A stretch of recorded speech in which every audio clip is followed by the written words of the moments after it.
All right, my understanding is the jury's being lined up. And are we all ready to go? Yes. We're ready. Very good. Let's bring the jury out and we will continue.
All rise, jury entering.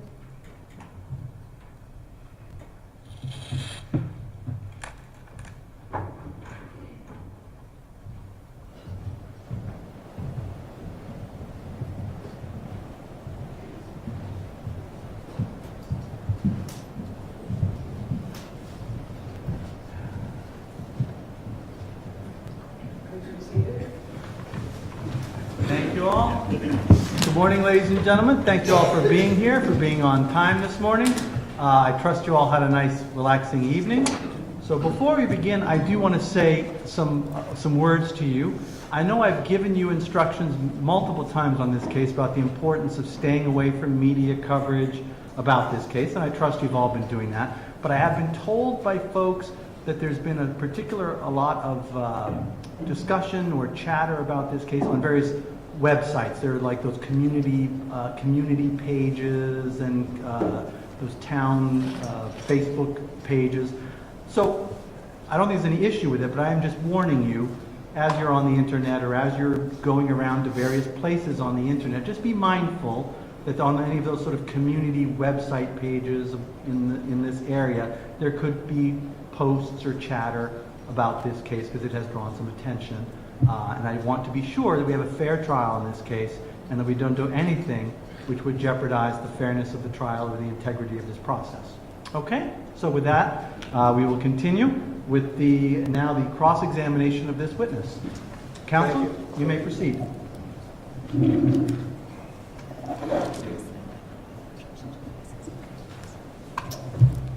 Morning, Detective. Good morning. And I want to probably backtrack, go over a few things with you, and then we're going to go through some video too, okay? Yes, sir. Before I start, I want to make sure that, if I can, Your Honor, I want to introduce you to my assistant. That's Anara. They make believe I'm the boss at the office, but I'm not the boss at the office. And she's going to handle some of the video stuff as we go through, okay? Okay. But let me get back to where we are. And you went through fairly thoroughly your evening on April 4th of last year and how you were contacted and what you did, and that's quite helpful. About what time did you say you got to the scene? I'd really have to look at my reports. Maybe 11:30, 11. Okay. I'd have to look at the Right. call log there.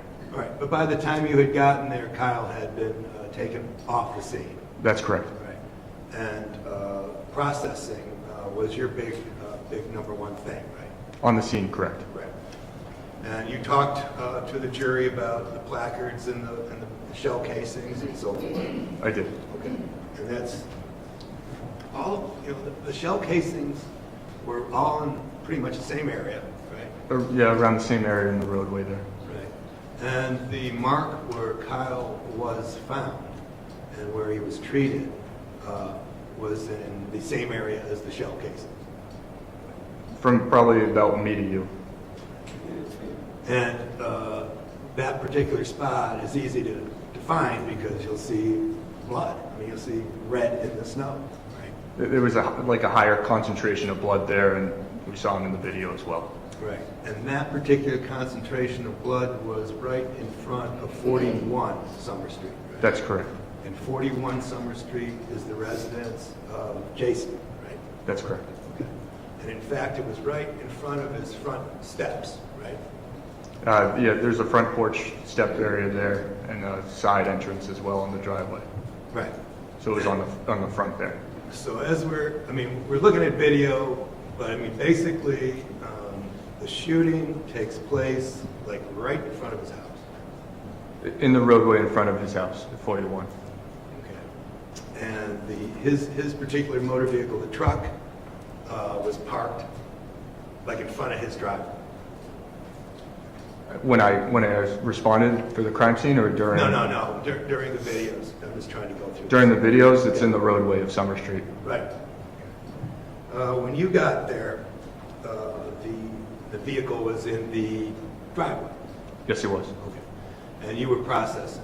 Now, let's go through this. You showed the jury. Let me just approach for a second. Mm-hmm.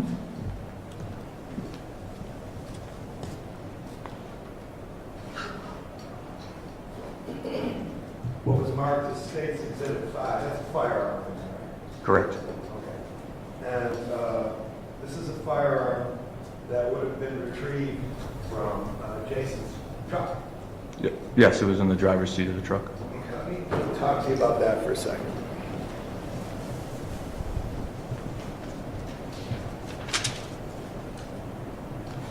Your understanding and the means in which you actually procured the firearm is that Jason gave police permission to go into his truck and retrieve it, right? Yes. And when they retrieved it, they noticed that it was lying right where Jason told them it would be.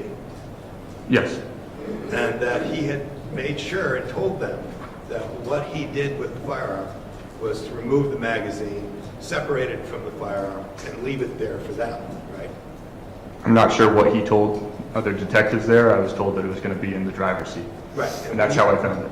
Yeah, you saw it separated from the magazine. Correct. All right.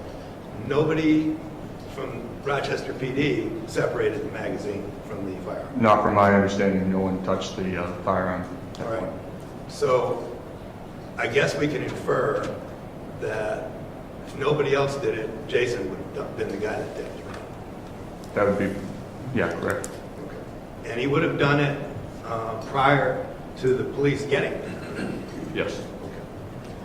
And your understanding is that when he was asked for permission to search the truck, he readily gave permission to the Rochester PD. Yes. There was a form that he actually signed, I believe. Yes, I believe he had signed a permission to search form Right. through Detective Garson.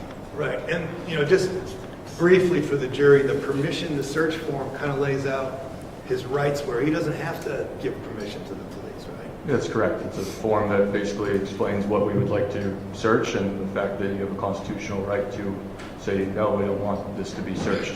And that way we'd have to look at other means if we'd have to go through a search warrant or other options. Right.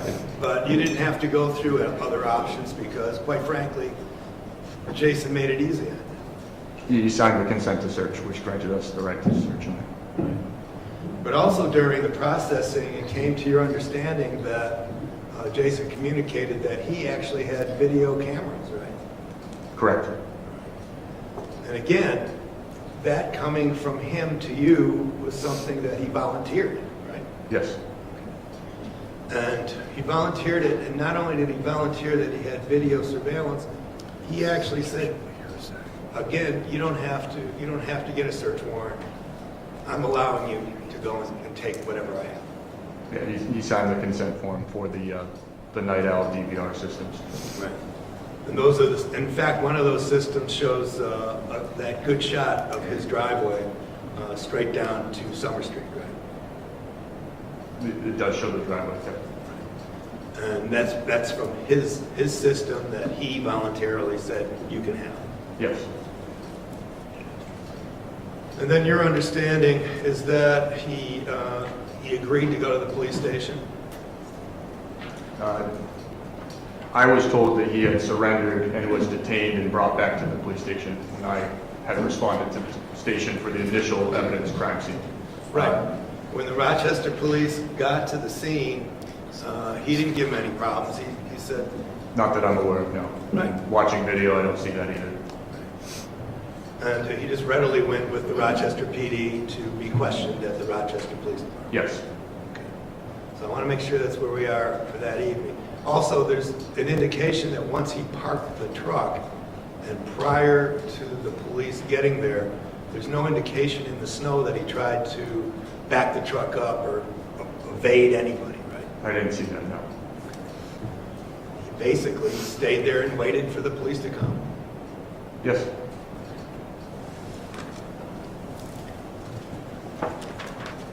You also found in the truck a loaded magazine with 9mm ammunition in it, right? I did. And that would have been during the course of you going through the truck, the very truck that he gave you permission to search and go through anything you wanted. Yes. He gave you permission to go into his home and search and look for anything you wanted. Correct? To obtain the DVR systems for the recording, we were given permission to do that. Did you ask him for anything else? I mean, did he deny anything? Did he say he didn't? I never spoke to Mr. Levesque at all. Any information that he didn't want you in the house? This is from me on scene, processing the scene, saying, hey, we have this truck. What's the deal with this? And speaking to Detective Garston, who was speaking directly with Mr. Levesque. So I'm not sure, other than the fact that we were granted permission to obtain the 2 DVR systems as well as go into the truck to search. Okay. Now, you showed, we were viewing videos yesterday, and some of them were tough to watch, not only because of the content, but because of the distance. You know, it looks like small people. It's tough to see actual, humans even interacting. Would you agree? I wouldn't really agree with that. I can see 2 people in face to face. I can't see a conversation, but I can see the movements of the bodies. You can see some movement, but that first one, that Exhibit 2 from the state that was shown, the first series on that, is from a distant camera from 43 Summer Street, correct? We didn't play 43 video surveillance yesterday, so I'm not sure. Well, actually, we did. The 43, the audio. Yeah, it had audio on it. Okay. I'm trying to recall. I think you actually went through, well, maybe we did, but I mean, you actually went through it, right, 43? I did in the course of my investigation. I don't recall that specific camera angle being shown yesterday. It's okay, we're going to get to that. 43, you went through line by line, second by second. You tried to break it down, right? Yes, sir. But that 43 video is a distant video. That one is the furthest video away in the scheme of, distance to where the location was, correct? Right. It's actually, you'd agree with me, tough to see the 2 individuals interacting closely. For that one, yes. But it did have audio on it that you broke down, right? Yes, sir. And you broke it down specifically. It was recorded at 10:11:22 p.m., which would mean 11 minutes after 10, right? Yes. And 22 seconds. Yes. And it was at that point in time that you heard and recorded, yep, there he goes. I don't know. He's all the way out there. He better not do anything stupid. Objection, Your Honor. Will you approach?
go back to that a second, Detective. At 10:11:22. Sorry. Okay. That chair again. Make you put the same like that. I'm not going to test it. I'm going to have a medical emergency.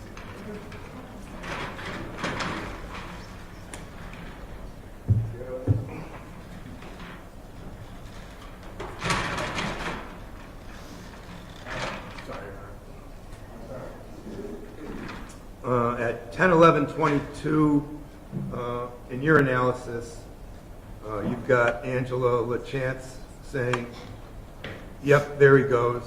I don't know, he's all the way out there. He better not do anything stupid," right? Yes, And that's part of your breakdown on that video from 43. from 43, yep. So on that breakdown from 43, you're also watching an individual that you would have identified as Kyle in your report. Yes, Kyle Violette. And in that particular video, just 8 seconds after that exclamation or that statement, you note in your report that Kyle is up close to Jason Levesque, who is outside his truck. Right? I do. And then at 10:11:37, you note that Kyle begins walking away from Jason back towards his house. Right? Meow? If that's what it says in the bullets, yes. That's, Yeah. Because you're keeping second by second track of this thing.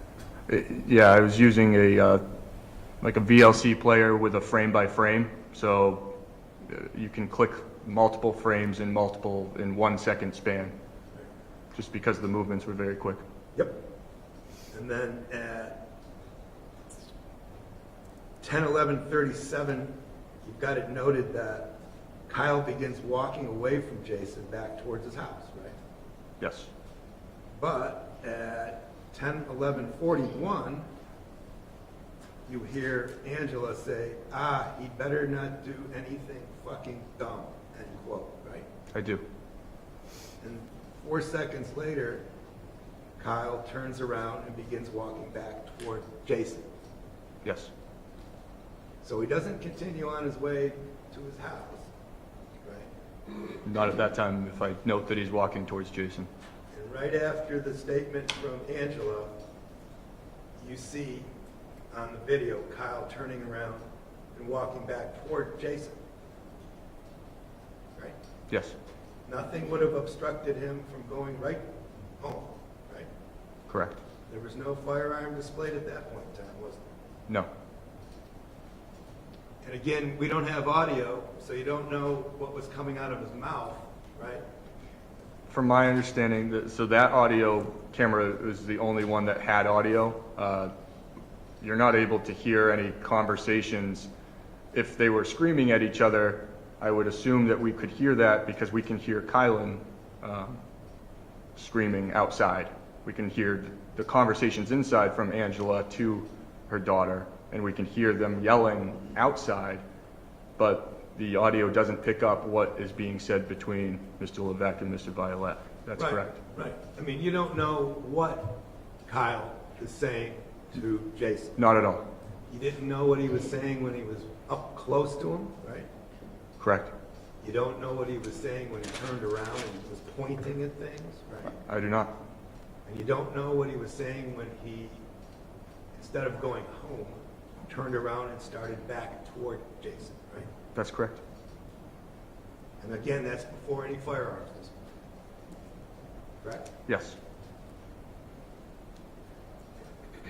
Now, the shooting takes place just a second or two after that, from your breakdown. Yes. So it happens very quickly after Kyle turns around from walking away and then goes toward Jason. The first shot. Okay. Agreed? I'd agree. And that's from that angle. Did you do any other video work? Did you slow it down? Did you blow it up? Did you do anything like that?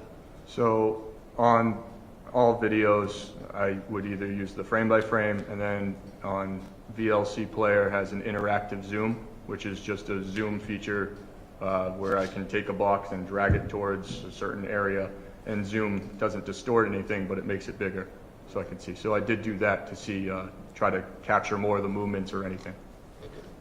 Well, we're going to show you a few videos in just a second. They're defendants with A, B, and C. A, B, and C. Okay. And a lot of what you just described, like blow up and slow down, and definition, Yep. is going to be broken down in those. Okay. Okay. All right. And I'll ask you when we show them, with the court's permission, if you can step down in the well, because I'll have some questions for you, as we go through. Okay. Okay. Good. Fair enough. We can set up, Judge. Thank you.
We'll go with A first.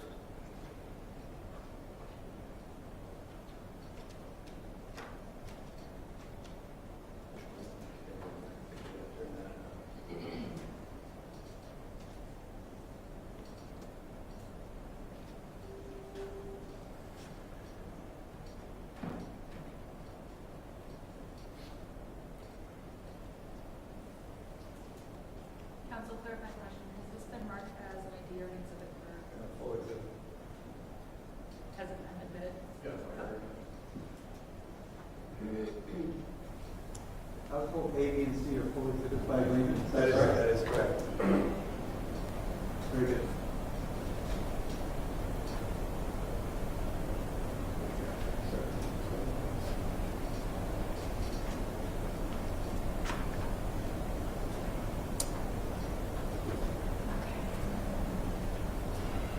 The age of technology.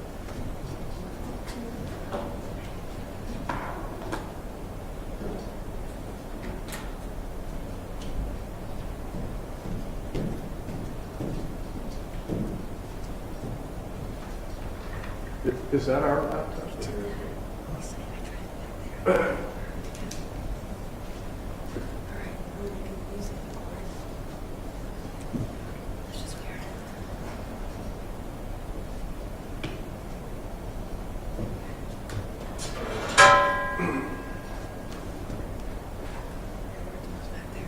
Do you want to use the other computer?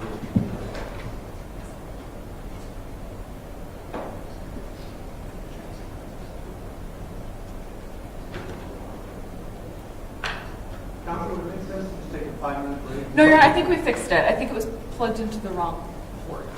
Okay. Not to speak for Tracy's state. I don't know. Let me touch it. Thank you. We know.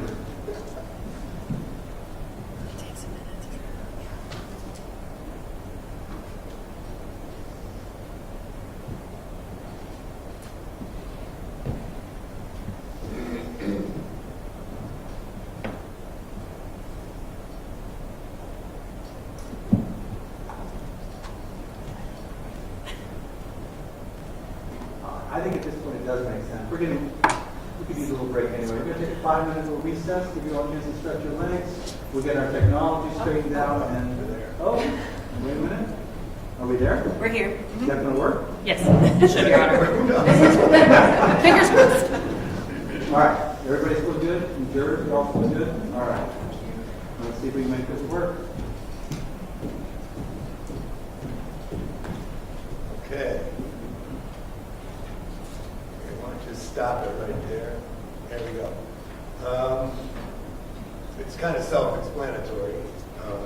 We've got a box around an individual there, and that would be Kyle Violette, right? Yes. Okay. This is the video from 43 Summer Street, right? Yes. Okay. Why don't we continue?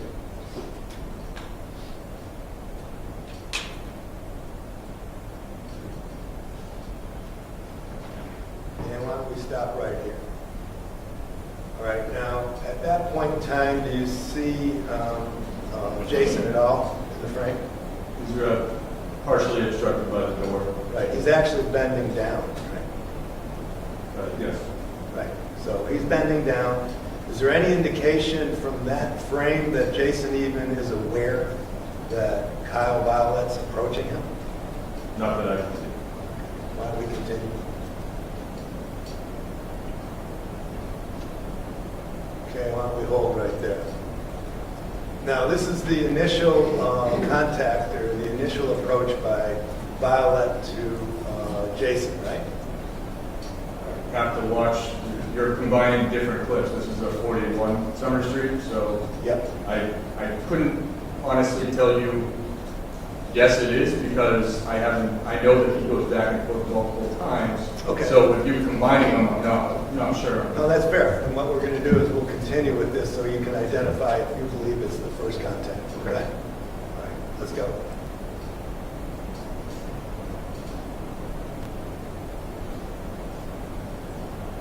Right there, hold it. Now, do you recall that being the first contact? I do. Okay. And what do you see? Just, we have to have a record of this. What do you see? Sure. I recall it being the first contact because it's face to face with him. It's face to face, and that's, we blew that up a bit so that the jury can see it a little bit clearer. Is that clearer than what you had seen before? Yes, I believe so. Okay. So that's the first contact or first, I'll just say, initial contact between Violette and Jason, right? Yes, sir. Okay, why don't we continue? He's pointing, stop. Did he have another contact there right before he's turning around? He seems to be continuing to talk to him. Do you see Jason talking to anybody? I can't see anyone but moving. Well, why don't we go back? Can we back that up a little bit? Started? Okay.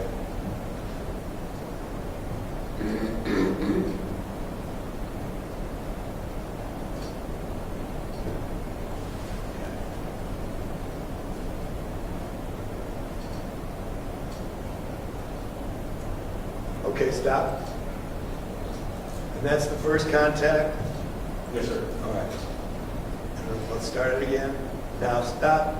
That's the second, right? Yes, sir. Start it again. Now there's the third, right? If you're talking about contact of him kind of looking like he's re-engaging, yes. Yes, he's re-engaging. That's right. And Jason is making absolutely no indications whatsoever of wanting to engage with him. He didn't follow him, right? He's not following. Right. He's just standing in the same spot. Right. He is. And now we got Kyle walking away for a bit, right? Stop. Now he's looking back. He looked back. He started pointing, right? Yes. It appears as though he's saying something, isn't it? It looks like he's saying something. Does it look like Jason's saying anything? Doesn't look like it. Why don't we continue? He's still pointing, right? There he is. Yeah, now he's turning back. And when he turns back, that's when the firearm is raised and he's shot. Discharged. Correct? So this is a combo of different screens. It is. You can stop right there. So in my opinion, when I'm looking at that, this makes it look very quick, as if he shoots the one shot and then instantly shoots the 5 others. When I'm looking at the other DVRs, or the DLC, frame by frame, I see that he walks 5 steps forward while Kyle Violette is on his back trying to crawl away. No, we've got that too. Okay. All right. But, so that's, No, I'm just trying to get the number of times that Kyle engaged with Jason so that the jury can see what we're talking about. okay. And I think we're up to 4 or 5 when he You turns. could be correct, yeah. Okay, so we can continue. All right, is this slow motion edit? This may be a little clearer as to the context. 1, 2,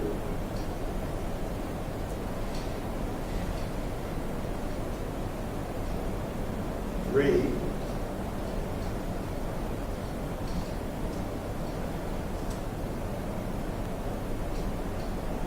4,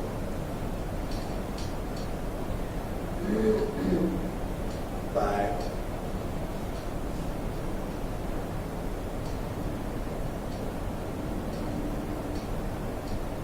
And as he's walking back, that's when the firearm comes out, correct?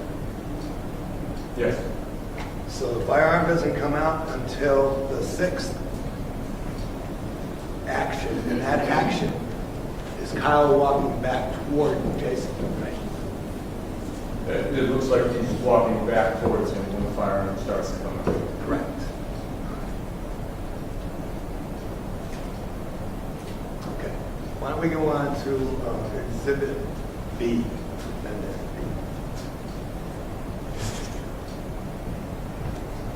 So the record is clear, Exhibit B is also a full exhibit, correct? Yes. Thank you.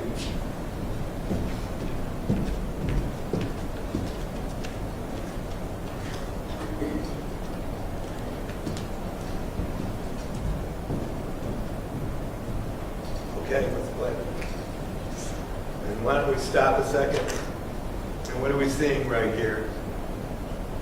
This looks like Kyle Violette approaching Jason's car. Okay. And if we continue. And stop. Now that's a pretty clear depiction of the initial contact, right? Of the two bodies there. Yes. And as we saw, the only person approaching another person is Kyle approaching Jason, right? Yes. We can continue. It appears there's 2.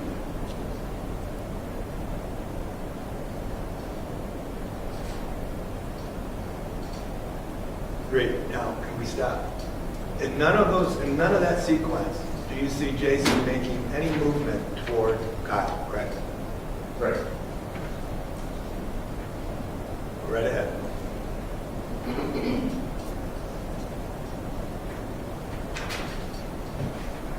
Stop. It looks like Kyle's motioning and saying things to Jason, right? It does.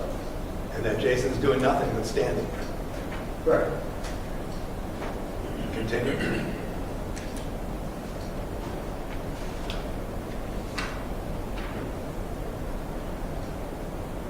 Stop. Now, in all fairness, I know it's a combination of things, but does that appear as though it's a continuation of his walk that just broke off? It's hard to tell. I would have told you you had a good camera angle from the front of 41 Summer Street that would have shown this as well. All right, but I'm just saying, does that not look like a continuation of the walk away and then the turning around?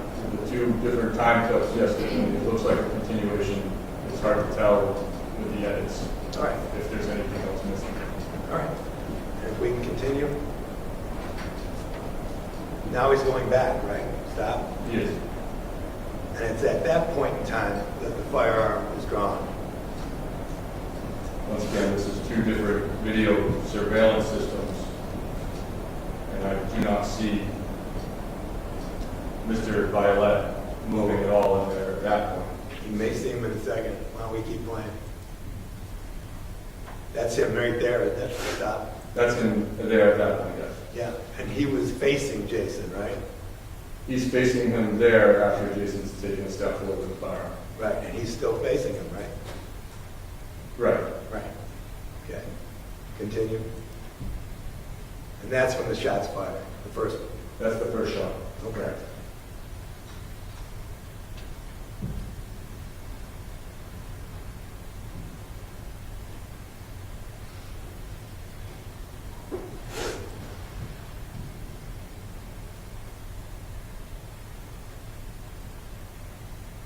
Okay, thank you. Can we go on to defendant C?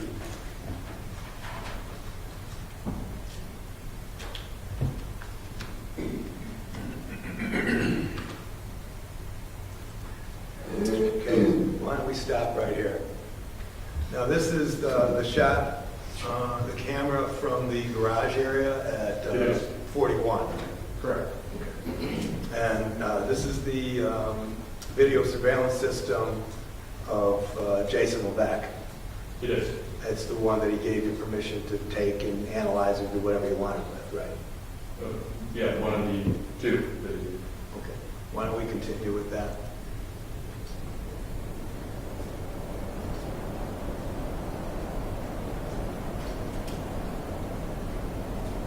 Why don't we stop? Can we back it up just a second? Okay, right there. Hold it right there. You don't see Jason's head at all in that frame, do you? I do not. Okay. And it's consistent with him bending down, working on his truck or doing some adjustment to the motor vehicle. It is. And in fact, you don't see him reacting to Kyle coming toward him, right? I do not. As if he didn't know he was there. Right? And with the truck parked, I'm not sure. It could have been bent over facing, could have been bent over, so I don't know. I'm just giving my opinion on No, that. that's cool. All right, why don't we get going on that? Right there. Okay, now he recognizes that Kyle's there, right? It looks like he is facing me. He's facing him and he's standing still, correct? I mean, the video is frozen right now. Right. Still, right? Yeah, he's not moving. The only guy moving is Kyle, right? That's correct. The only guy making approaches is Kyle, right? Yes. The only guy making hand gestures is Kyle, right? Yes. Okay. And he comes back, right?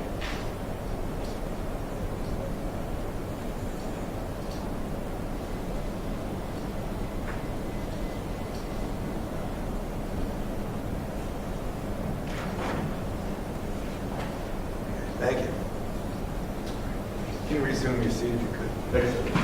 Can we set the video, or put away the video? Yes. Thank you.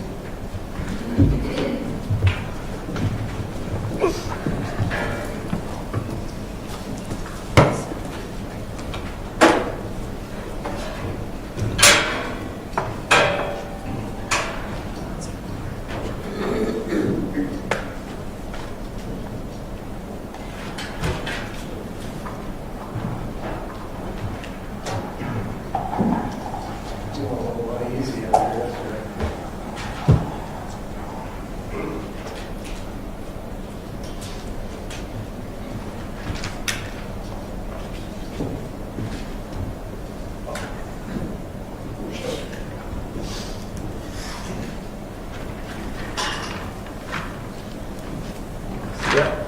We got through that without breaking anything. That's good. You went through yesterday the other work you did on the case, and I want to briefly just touch on it. You went down to Boston Medical and you collected a bullet or a frag. I did. And any other evidence again that you did some photography down there, I guess, right? Did some photography the first time I went to Boston Medical, which would have been the day after the shooting, and then the bullet, I have it in my report. I think it was on the 16th, but it was a week or two after. Right. Yes. You were tipped off to go down and retrieve it. Right. And then the only other thing of any substance, I guess, on this case would have been sitting in on Kyle's interview. There was the documentation of the, I'm sorry, is your question, did I sit on the? Yeah. I did sit on the interview for the CIC forensic interview. Yeah. Can you explain what that interview is? I don't want you to talk about what went on in there. We're going to get that. Understood, yeah. Forensic interview, when someone goes through something traumatic, oftentimes we try not to have either law enforcement interview, we have for trained forensic interviewers. So I would be in a different room, video would be audio, video recorded, open-ended questions, less of like either a police interrogation or anything like that, and more victim-led discussion about what happened so that law enforcement can review. There is a time where I can, the interviewer might step out and I might ask, you know, hey, can you talk about further questions? But that's really what the interviewer would bring up after. And then I get a copy of that video to be able to review it. The goal is to make sure that we're not constantly having law enforcement go interview someone that went through something traumatic, my partner go interview the same person, then DCYF or medical or anything, trying to re-traumatize someone saying that they went through something traumatic multiple times. Right. And you want to do it in an environment that is, it's not a police station. Yeah, it's not at the police department. This one would have been at, I think, Haven, over at the community center in Rochester. Right. It's not even in a police facility. Correct. Right. And you do that so that the individual, whomever that may be, is relaxed and so that they can be candid. Right. That would be the goal as well. That is the goal. Right. Yes. The goal is to make sure that they're not constantly being interviewed multiple times too. Right. And that they give you accurate information. Yes.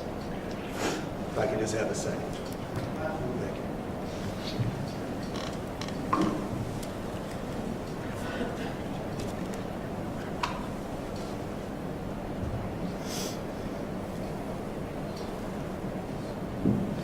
Thank you very much. Thank you. I will, Your Honor, maybe approach. Yeah.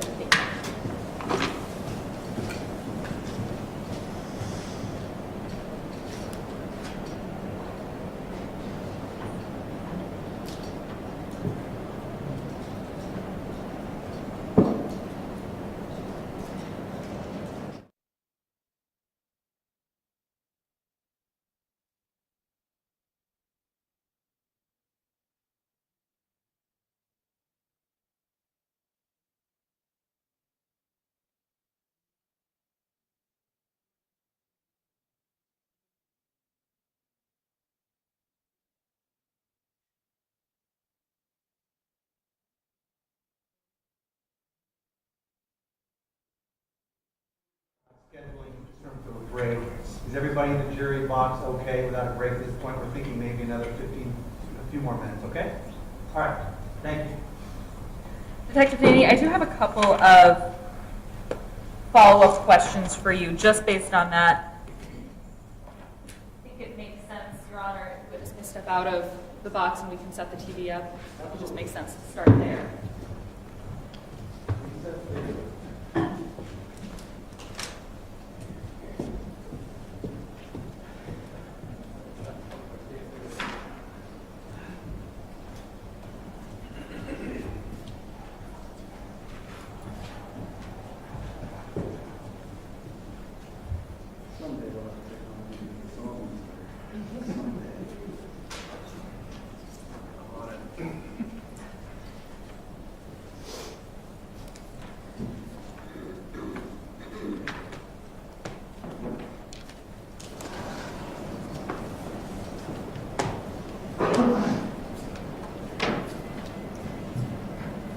Detective Danie, I do just want to clarify, because I think this bears some clarification on this matter. Did you view the 43 Summer Street video yesterday while you were testifying?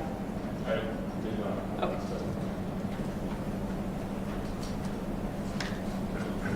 Pat, in the past during your investigation, had you viewed that video? I did.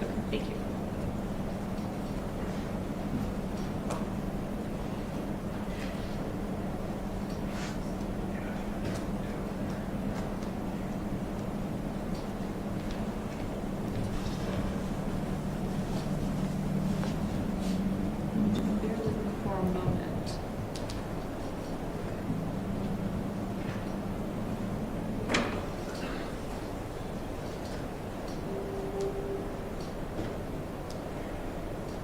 Detective Danie, I'm actually going to hand you the mouse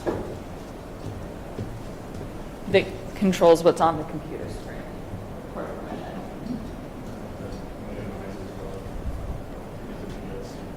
minute. Yes. So you mentioned the VLC player, both just now with me and while you were speaking with defense counsel. Can you just tell us briefly what that is in broad terms? Sure. I am by no means a software expert. It's a different type of video platform that has other options to be able to. So I don't have a frame-by-frame in Windows, so I'm constantly pausing. You saw how many times we had to pause. VLC player offers that frame-by-frame option.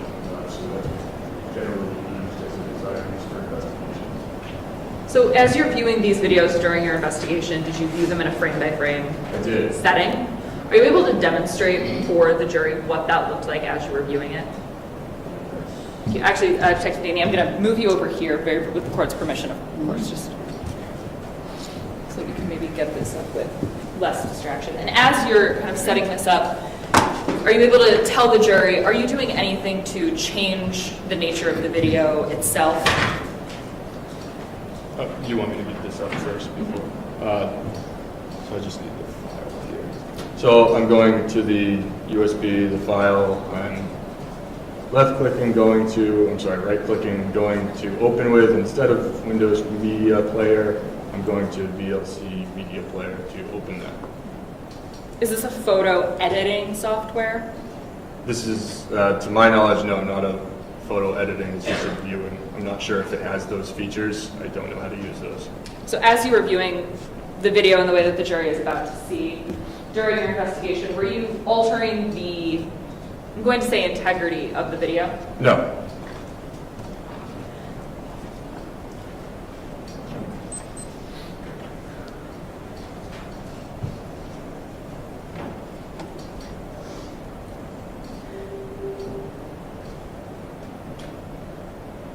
Detective, are you able to demonstrate for us how this play-by-play feature looks as you're viewing it in the system? Sure. Can you all see? Yes. So Right here, okay. the bottom screen over here, can you all see my mouse? Yeah. This feature right here is frame by frame. So when I click it, I want you to just pay attention to each shot is different. You'll see that it's snowing, you see the car moving, but you can see that I'm clicking it sometimes and that the second button up here is not moving all the way. So that's showing that there's multiple frames in 1 second. So if I click it really fast, you'll see that now we're at 5, now we're at 6. So that was a way that instead of just pushing pause, pushing play, pushing pause, and missing something, I wanted to at least see frame by frame because I think we can agree that what everyone does matter in this case. So, Detective, I'm going to ask you to do that again for a different portion of this video. Would you be able to move the timestamp, essentially the time bar on this video, so that it is at approximately 1 minute and 15 seconds? Is that 1 minute and 15? Yes. Yes, ma'am.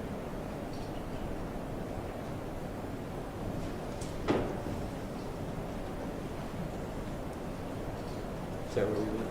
Believe so, yes. Okay. Can we then go through that kind of frame by frame feature that you were talking about? Did you want the frame by frame or the zoom too? The frame by frame, please. Okay. So I'm down here at frame by frame.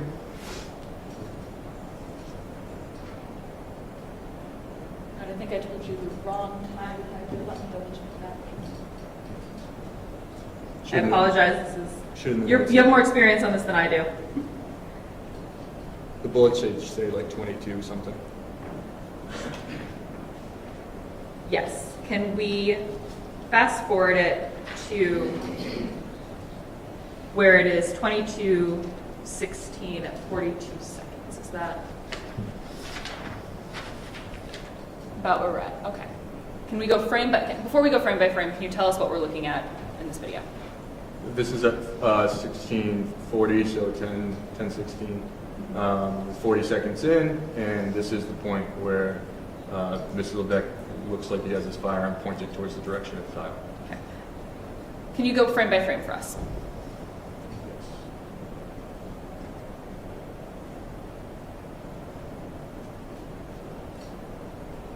So at this point, the firearm comes out. We can start to see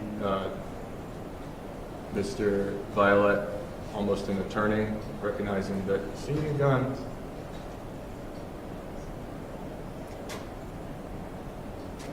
And at that point, I just want to pause you here. Are you able to tell, you'd mentioned just before this that Mr. Violette appears to have turned and seen the gun. Can you tell what direction his body is moving after he has, I'm going to use your words there, has seen the gun, has turned and seen that? It looks as if, say the houses are behind us and I'm facing, it looks as if he's turning towards the right to turn away.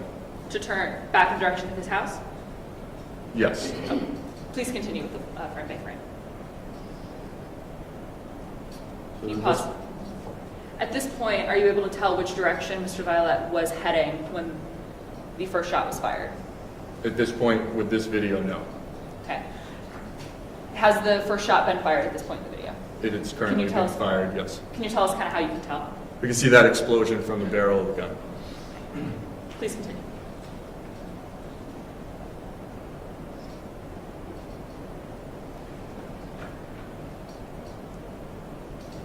At this point, are you able to see where Mr. Violette is? I'm not. Are you able to on a different video? I am. We'll go there in a moment. But for now, please continue. And if you wouldn't mind just kind of telling us, I know you talked a lot with Attorney Sisti about your process of going through and marking it each time what you see. If you wouldn't mind doing something similar just verbally for us today. Okay. So if I was to be writing this, I'd say 1642, 1643, I see Jason with his hands down, side facing towards Kyle's direction. One step forward, starts to raise his hand, pointed towards Kyle's direction, but now I see that it's pointed towards the ground more. 2 steps, 3 steps, 4 steps. Is out of frame? Partially out of frame?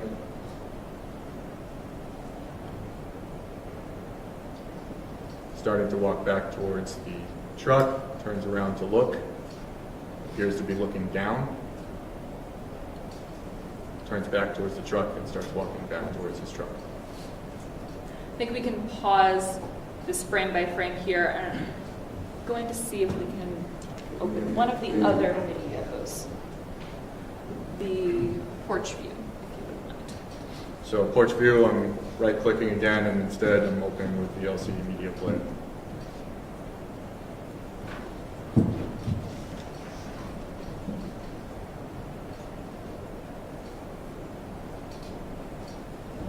And as it's in the process of being projected onto the screen, if you wouldn't mind just narrating to the jury, what is this process again that you're going through? Is this the same that you just went through in the first video that we watched? It is.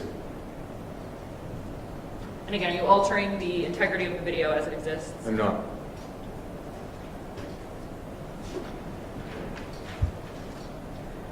Would you mind fast forwarding to 22/16/36?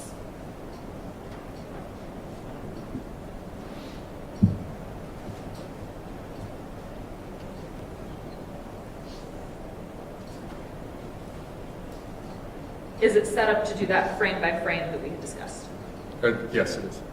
Would you mind going through that process and kind of conducting a similar narration of what is visible as you're going frame by frame? Yep. So I believe I see Kyle walking towards the direction of his house.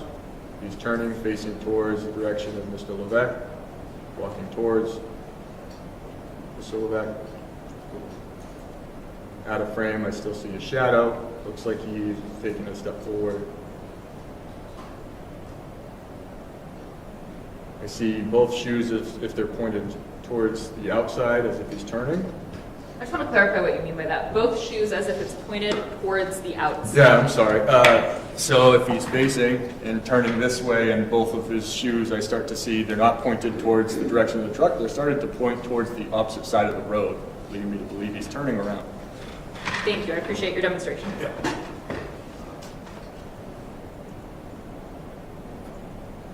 this point, I'm starting to see Mr. Violette fall down to the ground.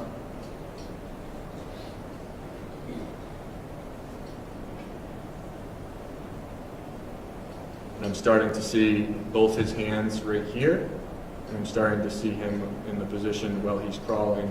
He starts to begin to get on all fours and start crawling, facing towards his house.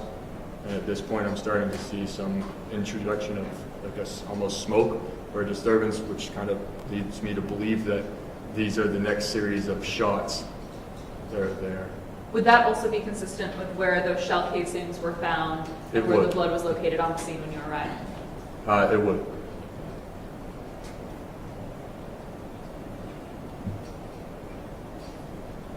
I know we just watched the previous video where you see more of what the defendant is doing in this moment, but based on the timestamps and what you've seen in both videos, are you able to tell at what point the defendant begins advancing towards Mr. Violette?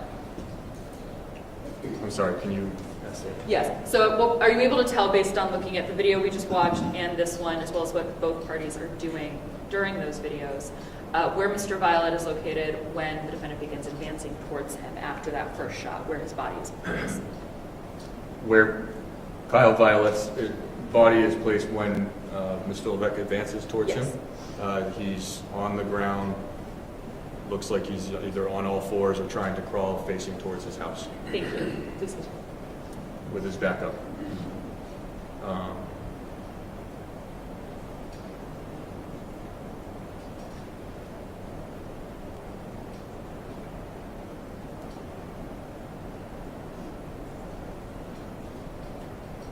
This is ultimately where he was, I believe, located, and the more concentration area of blood was found.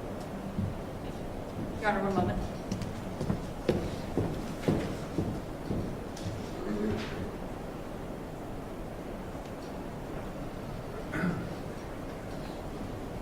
Detective Danie, I have one more video that I'd like us to take a look at. You wouldn't mind closing out of this one.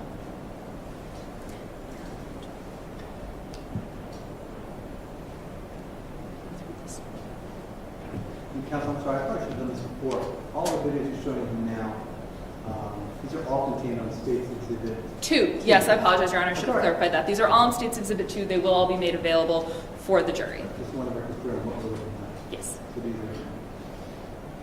multiple files on State's Exhibit 2. Thank you. So, Detective Danie, is there any other way that you were able to view these videos besides that frame by frame in this media player? Yes. What else did you use in order to enhance your viewing of these videos? There's a feature called interactive zoom, which you can get a highlight box and kind of drag and drop to an area that will zoom into that area to see a little further. And I think I asked this on the other videos as well, but I'm going to ask it again. Does this alter the integrity of the video as you're looking at it? No. Are you able to demonstrate for us what that looks like on this video? Let's go to tools, effects, filters, video effects, geometry, interactive zoom, hit save. Now I have a box that I can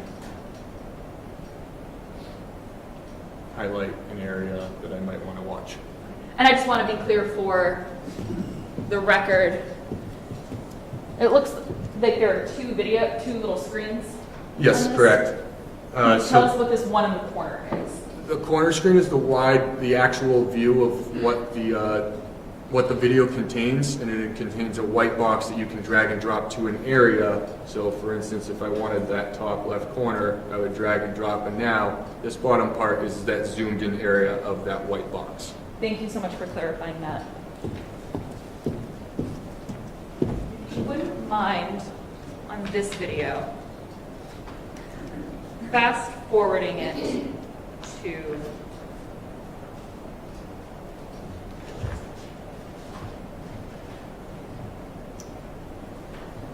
approximately 22 minutes into the video. Is that 1022? 2222? Or is that 22? On the- It's 2200. Or you just On the want bottom, it yes. on the bottom? Approximately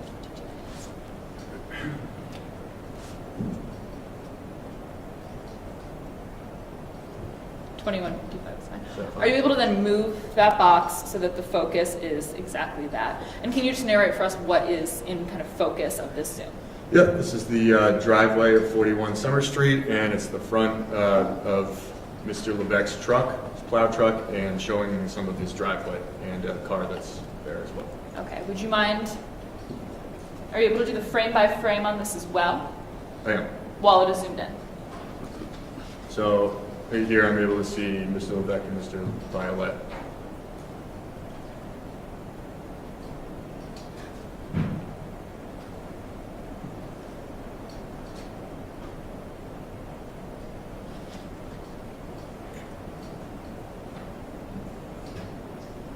Did you want me to continue? Yes, frame by please frame? continue. I know you discussed earlier with Attorney Steve that you are not able to hear what Mr. Violette is saying in any of these videos. Are you able to hear if the defendant is saying anything either? No, there was no audio in any of these videos. Are you able to say with confidence if what was said by either party? No.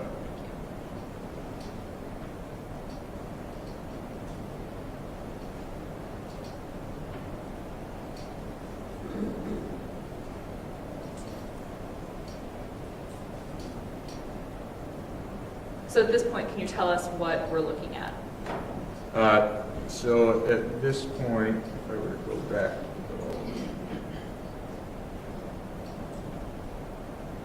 sorry.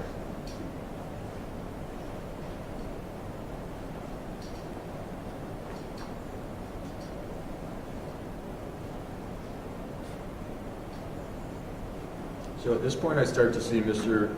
Levesque actually make a move, and I can see his hands extended out. When I say make a move, it almost seems like he's moving forward while he starts to have his hands extended out. And I see Mr. Violette taking steps forward, and I start to see him turning around and walking backwards while Mr. Levesque takes a step forward. And then with the hands going down. I just want to clarify for a moment. When you said had his hands out, is that in general his hands are just kind of out while gesturing? His hands look extended out as if he's holding a firearm. Thank you. Please continue with the frame by frame. So hands were down, hands, this is what I'm talking about, with hands extended out as if he's holding a firearm again, and now he's starting to take steps forward. And I note that the focus and with the hands also seems to be at a downward angle. And he's walking back, looking back, and walking back. Thank you, Detective. You can resume your seat. Perfect.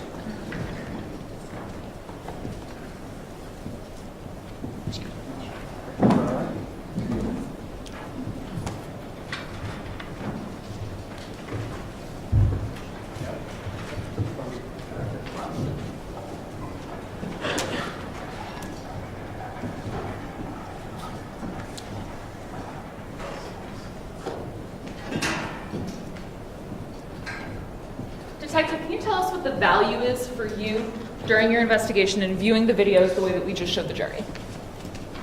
This is such it doesn't appear that he's denying that there's a shots happened, right? And he was the one that shot. So really this comes down to when I'm trying to be on like a fact-finding mission, what happened in those videos if you watch just 10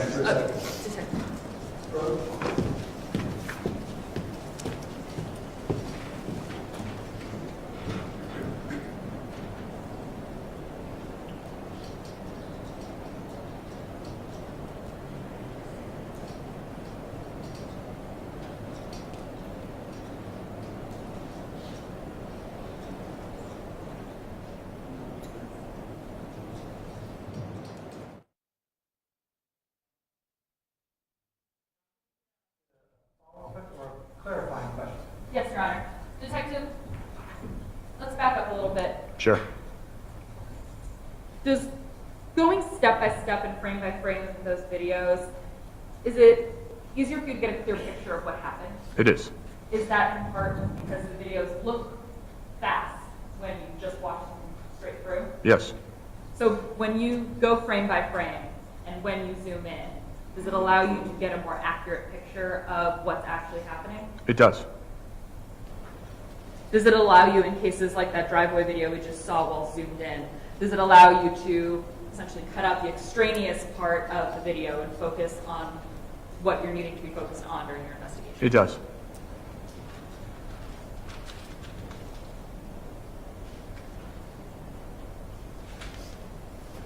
One moment, Your Honor. Detective, I have no further questions for you. Defense may have a few. Thank you. Briefly, Detective, that was a helpful presentation. Thank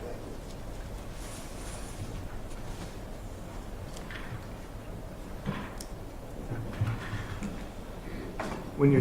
When you view the videos in real time, real time, not breakdown time and not frame by frame time, it does go by fast, just like the prosecutor said.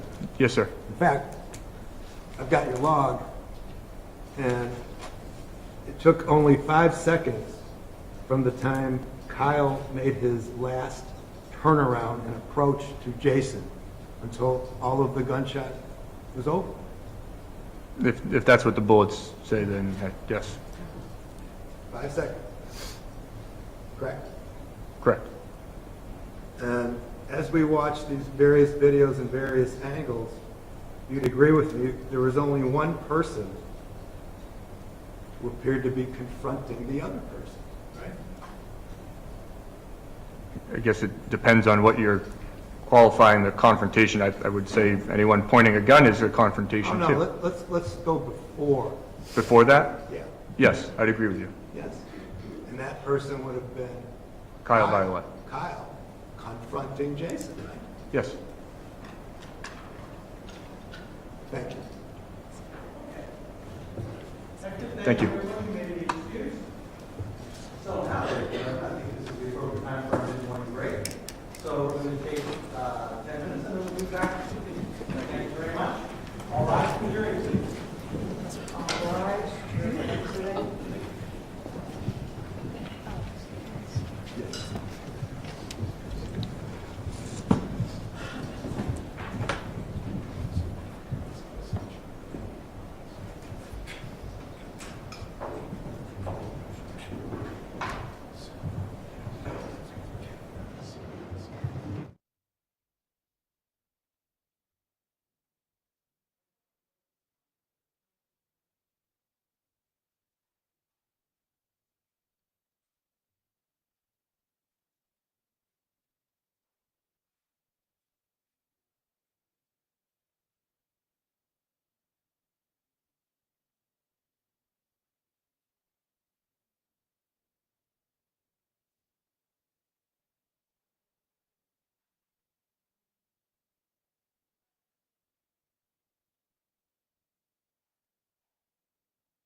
garage, geriatric.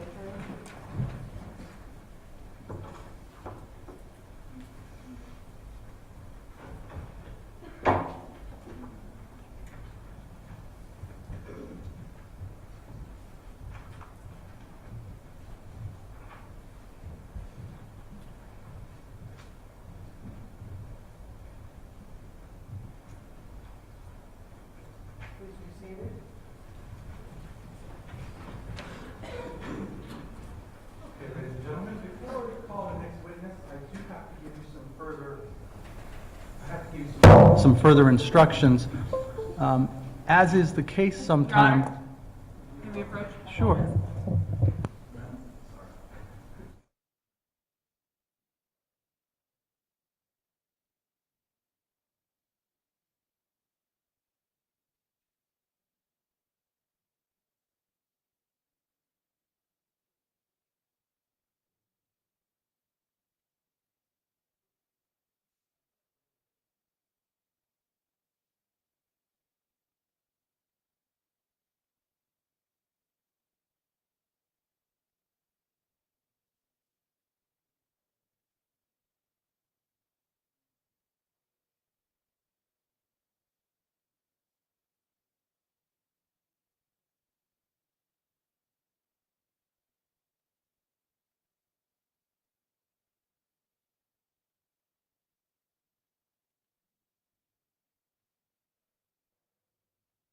So, we're going to withdraw what I was just about to say to you, and the state is about to call their next witness.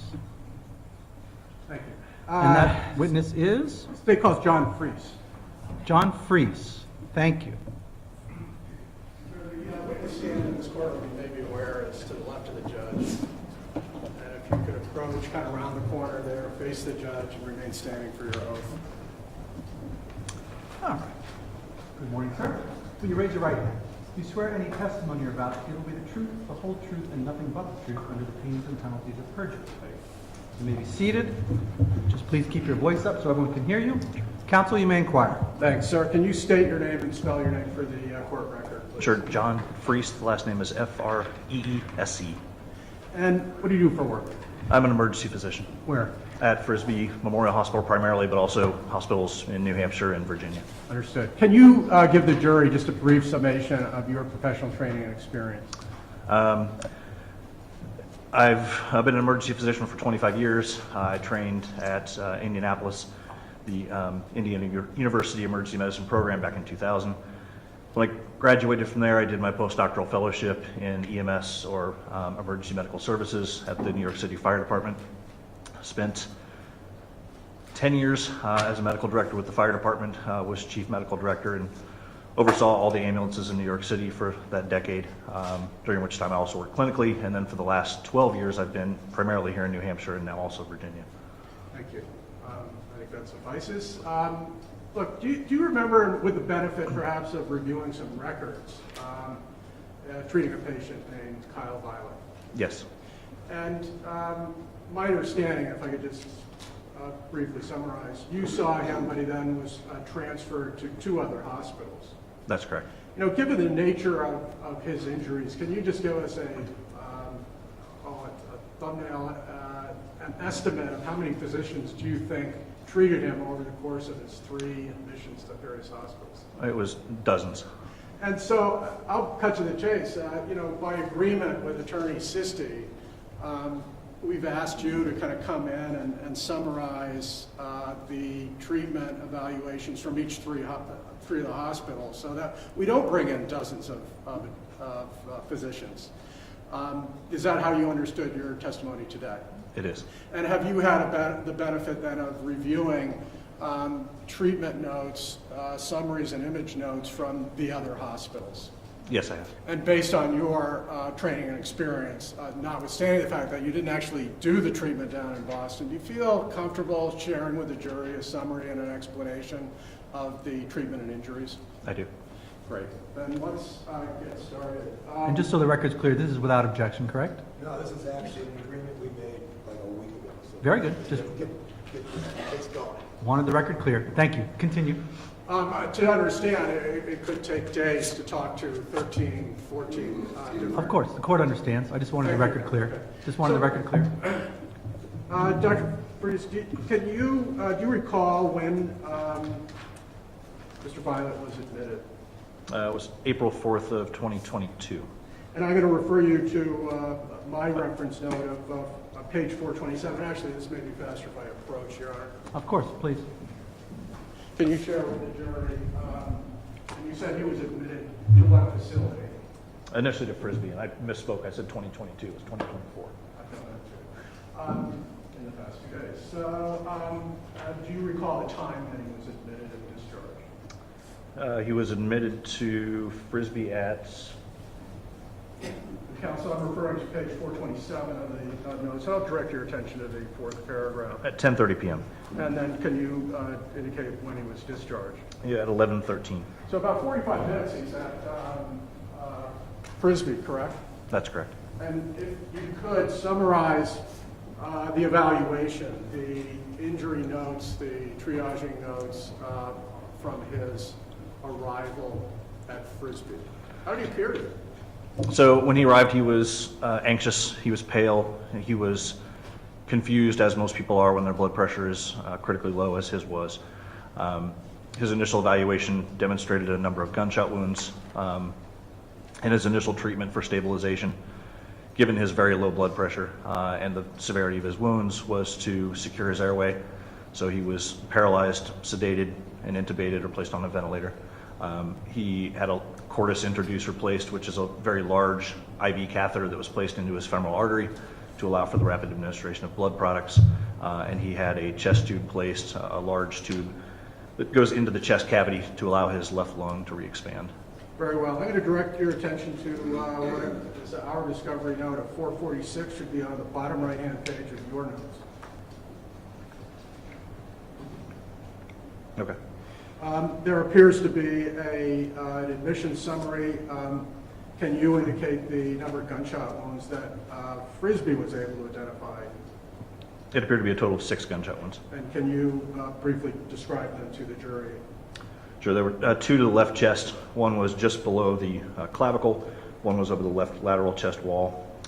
One was to the lower abdomen, which was just inside of the hip bone, the front of your hip here.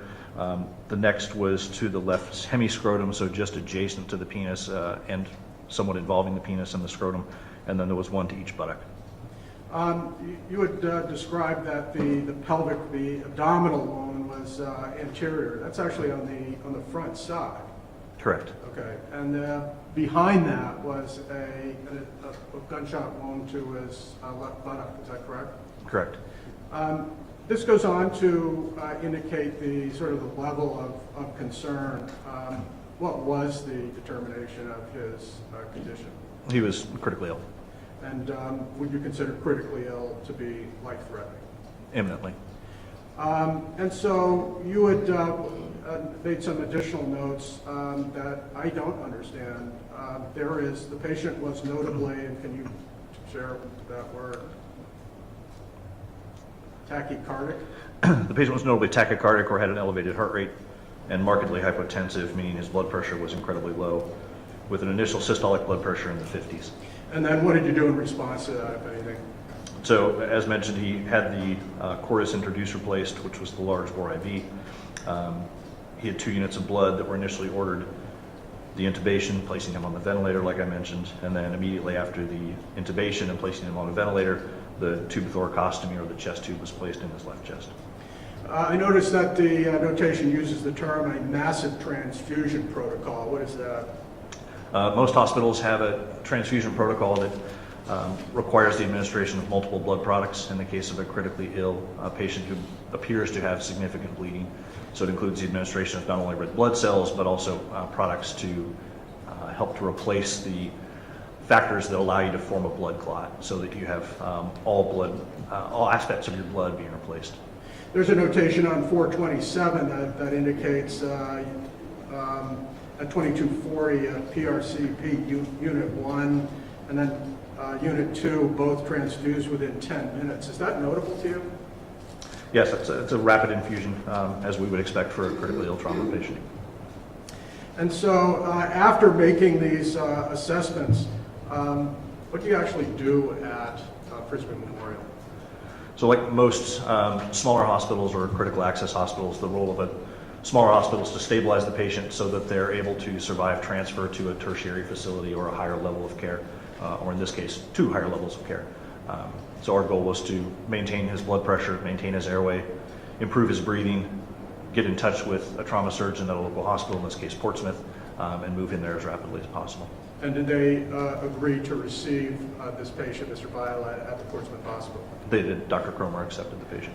In fact, was this situation so acute that you essentially held off on doing other diagnostics that you would have normally done? Yes, and that's standard for someone who's this critically injured. And so you've indicated to us that at 23:13, he actually left for Portsmouth. Correct. And I want to then turn your attention to the documents that appear to be generated from Portsmouth, which begin at 468 of our discovery. Okay. What I first see is what appears to be a summary of a CT scan report. Yes. And can you please explain the observations or the diagnostics that are referred on 469, the following page, concerning stomach and bowel? With regard to the stomach and bowel, there were a few punctate metallic foreign bodies within the lumen of the stomach, which were felt to represent bullet fragments that had been swallowed by the patient. There were no evidence of any bowel injury on the CT scan itself. And so at this point, they hadn't yet diagnosed perforation of his bowel. That was eventually they performed surgery on. Correct. Can you return then to give us a summary of the findings for his lungs? For his lungs, there was the chest tube that we had placed at Frisbie that terminated near the lung apex or at the top of the lung. There was fluid within the chest tube itself, which was the blood that was coming from that tube. And there was a small left-sided hemopneumothorax, which is a combination of blood and air that remained in the chest even after re-expansion of the lung with that chest tube. There's a heading called osseous and soft tissue chest. Can you summarize those findings? The radiologist noted that there were several small metallic fragments in the left pectoralis muscle or the left chest muscle here, that there was a larger metallic fragment that was just in front of or anterior to the first rib, and then subcutaneous air or air beneath the skin that would be expected after someone had both gunshot wounds to the chest and a chest tube placed. Look, in that area that we're talking about, can you share with us whether there are either critical nerve, veins, arteries, other organs that you would be concerned about for major trauma in that particular area? Yes, there are, everything that keeps you alive sits right there. Your heart is just to the left of your sternum primarily. The aorta, which is the artery that carries all of your blood to all of your body, leaves the heart and curves to the left and descends, as well as going up through your carotid arteries. The lung, obviously, and in this case, the artery that surrounds each one of your ribs, which by itself can also be a life-threatening injury. This report has a heading called reproductive. Can you just briefly share with us the observations and diagnostics?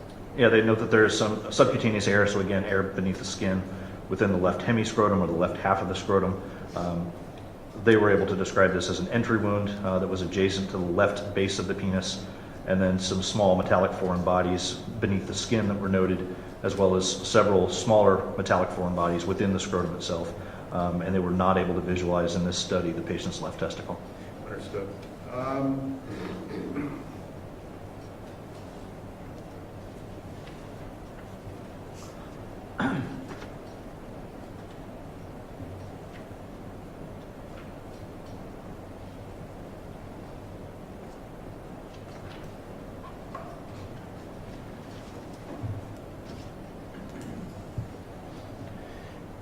There is a notation at, looks like 469, that I concerning the, again, this is soft tissue, tissue structures. Quote, there appears to be a potential exit wound at the skin surface of the anterior left lower quadrant of the abdomen. Yes. Just want to show you, if I may approach, Your Honor. Of course. Counsel, these are the photos.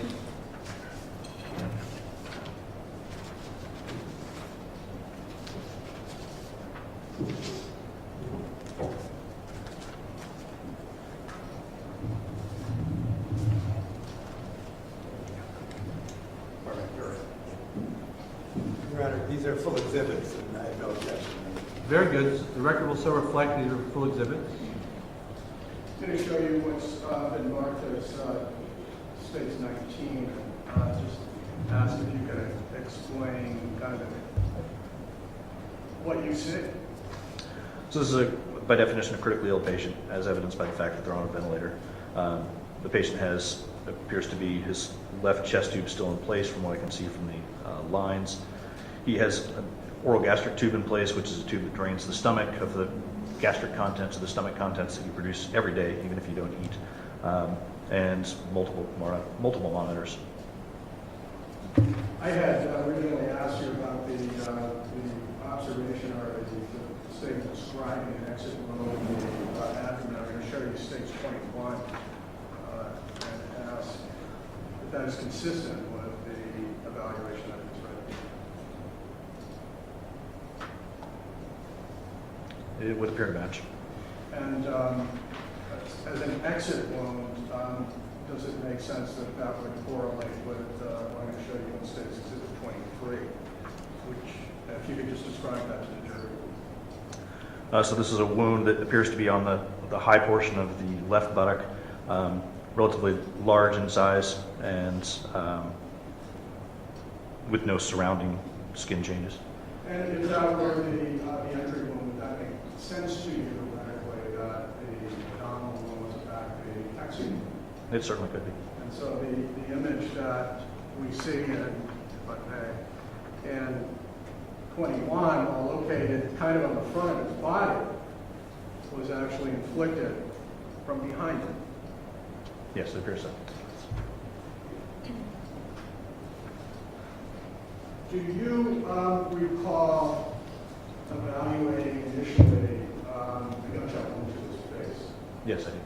And I'm going to show you Stage 20 and ask if you can identify that and describe briefly what you see. Yes, this appeared to be a gunshot wound or a penetrating wound to the jaw or the mandible that was just beneath the jawbone of the mandible here on the side of the neck. And do you recall the consequences as a result of that particular gunshot? It appeared that he had significant intraoral injuries as well, and I recall from the note being able to even palpate bullet fragments in the area of the jaw. And, once again, now in this area of the body, can you just tell us whether or not there are critical nerve, blood, and other potential organs very close to that? Yeah, this is very close to your carotid artery, the main artery that sits here that feeds essentially one half of your brain. An injury to that, like most major arteries, is one you can bleed to death from within 2 to 5 minutes. And if the bullet continued further than that, you have the spinal cord and the brainstem, which allow you to live. At Frisbie, you can confirm that you deferred some analysis, and that includes CT scans. So is it true that you did not see the dissected portion of the carotid artery? That's correct.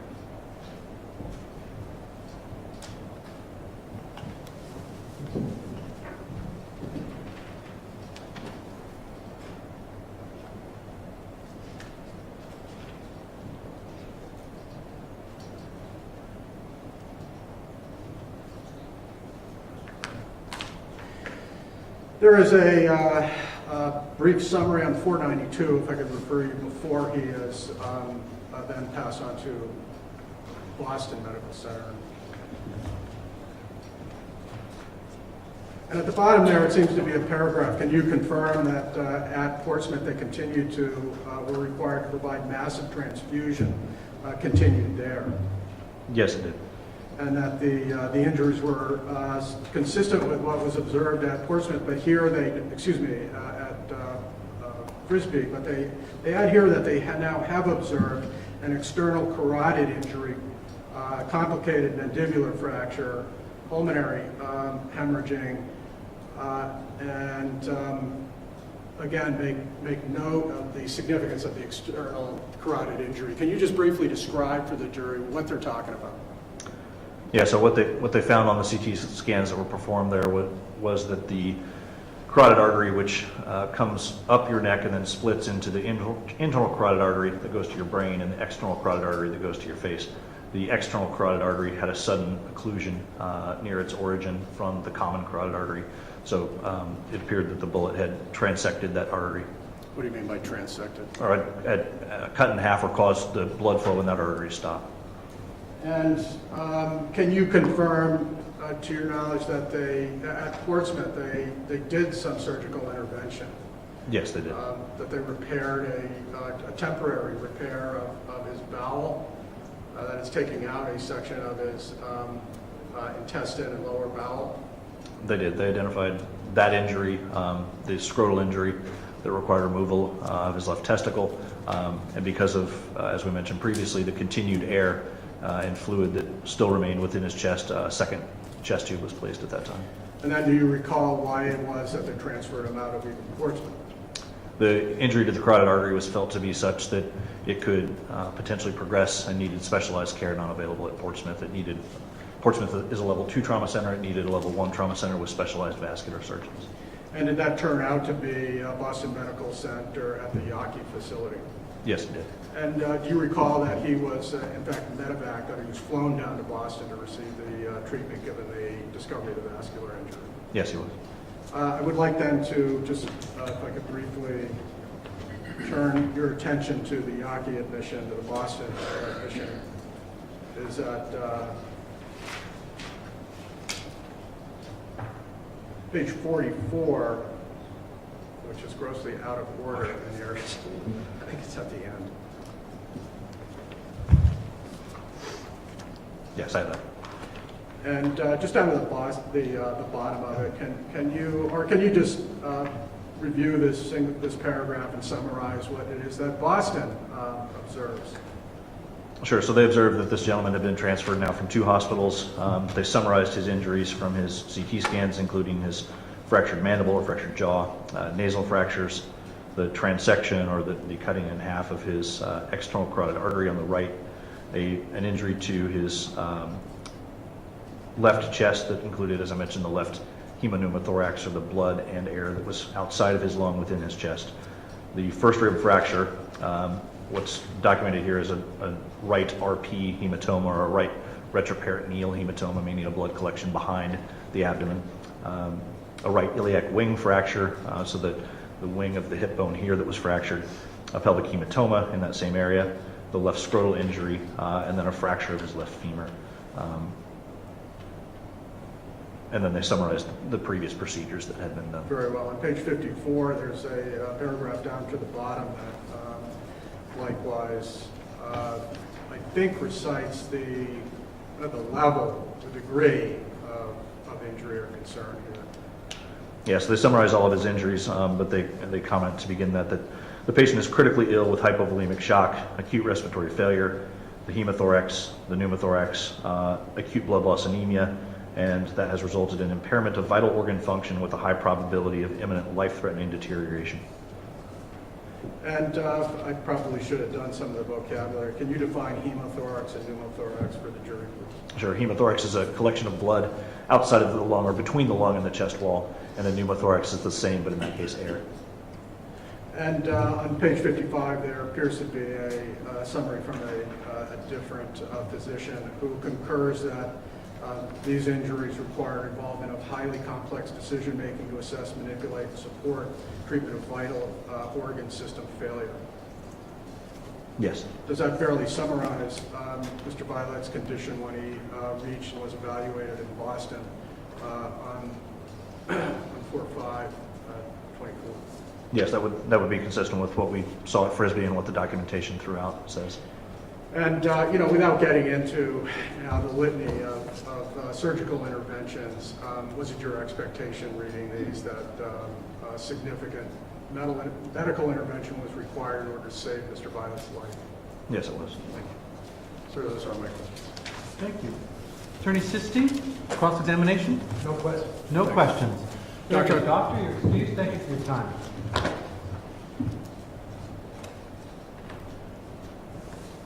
Thank you for your time. Counsel, can you Your Honor, approach? Thank you.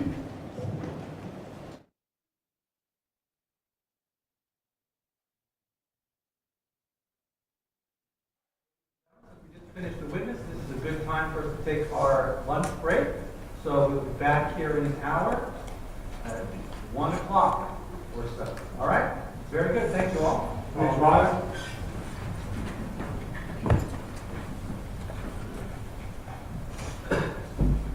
Enjoy your lunch.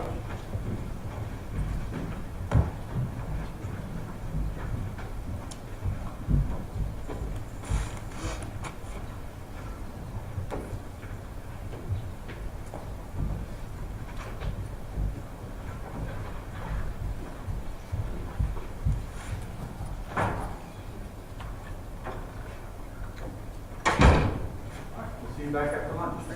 And as the first witness, you intend the one that needs, as far as we know. I know everything can change. it will be. Very good. Thank you.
Good afternoon, everyone. Thank you. You may be seated. Councilman, just approach for one quick second. Thank you.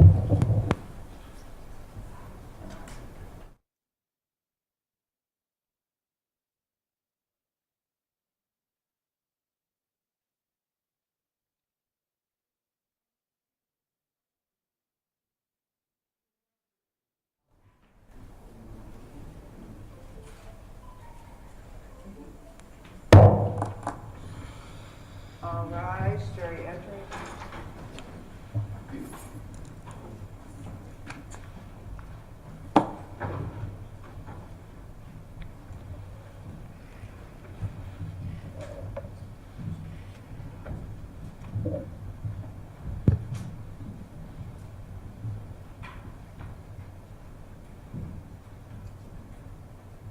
Please be seated.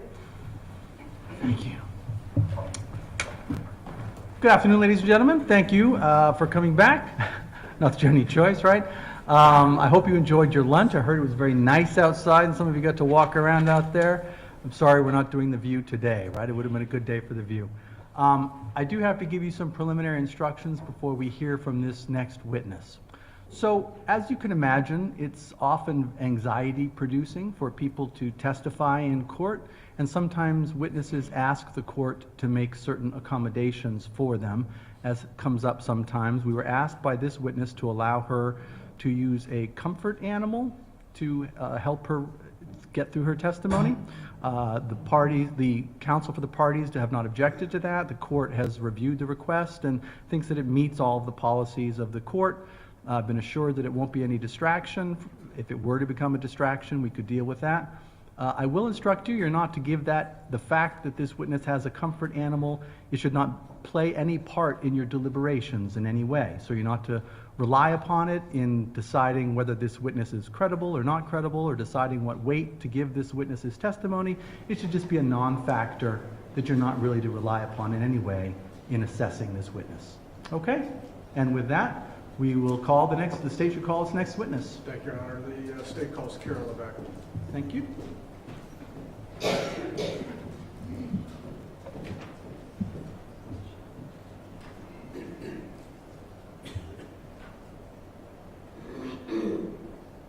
I just realized I didn't mention what kind of animal it was. It's a rat. Is what I've been told.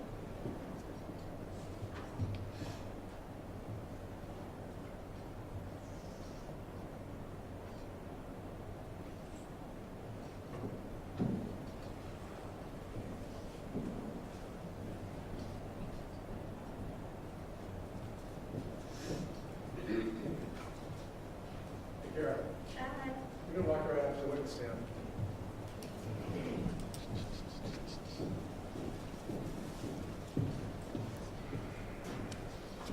And if you could just remain standing facing down for your oath. You raise your right hand.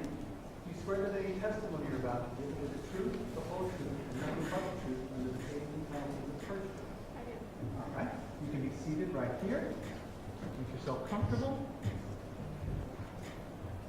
Just asking you to scoot up as close to the microphone as you can, and keep your voice up so people can hear you. Okay? Okay. And whenever you're ready, and whenever counsel is ready, you may inquire. Good? Yeah. Great.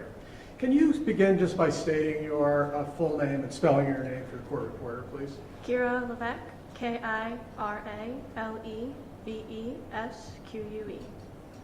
And, you know, I want to be sensitive about some privacy issues, so I'm not going to ask about current, but I'd like to go back to April of last year and ask you where you were living on April 4th of 2024. 41 Summer Street. Who'd you live there with?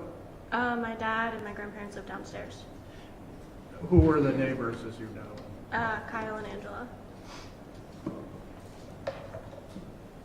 Let's move directly into the 4th. What were you doing earlier in the day or earlier in the evening of the 4th? I was working. And was that in Rochester? Yes. How'd you get home? My dad picked me up from work. And what did he pick you up in? A plow truck. Was your dad doing plowing as a job at that time? He was. And can you then describe for us what happened initially, right when you got home? We got home and we just started plowing our driveway like normal during a storm.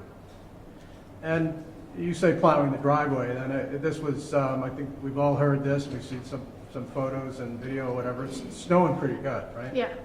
And can you just describe the sequence of events in plowing as you recall it? We got home, we were plowing like down towards into our driveway, and we were doing that for a couple minutes, and then he switched around so we could get like coming towards like the opposite end of the street, and we're plowing it like into our porch. And so let me just clarify, you lived in 41, Yep. The Violettes lived in 43, Yep. and when you originally described plowing towards your driveway, you're talking about plowing at an angle across 41, Yes. and then turned around and went towards 43. Yes. Without getting into too much detail, were you aware of some prior, even if you want to call them incidents or however you want to characterize it, between your dad and Mr. Violette about the snow situation? No. You had previously talked about a snowstorm the previous year. You recall that? No. So, Kira, I want to be, just fair with you that this event is now, a year old. I'm going to guess that there are parts of this you actually try not to remember. Yes. Is that true? Yes. But do you remember making a statement that very night of the 4th, maybe into the 5th, down at the police station? Yes. You were informed that it was being recorded. Yes. And so I actually have a transcript that is a written version of that statement. Okay.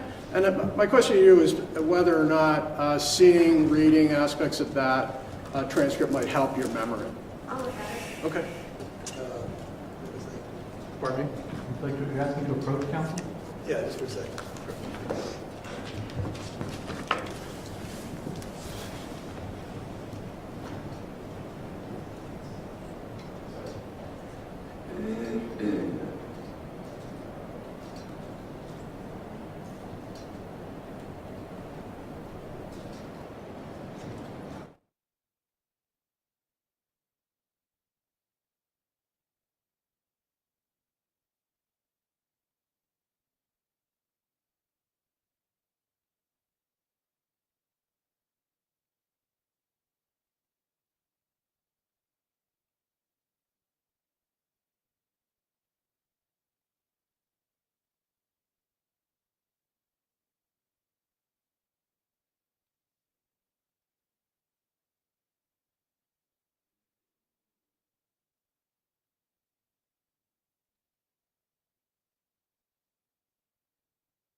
I had asked you whether you remember a, prior incident between your dad and Kyle about where the snow was going between the properties.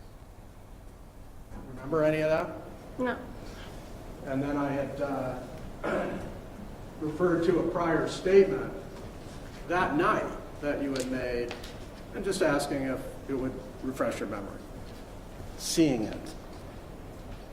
Council's page 19.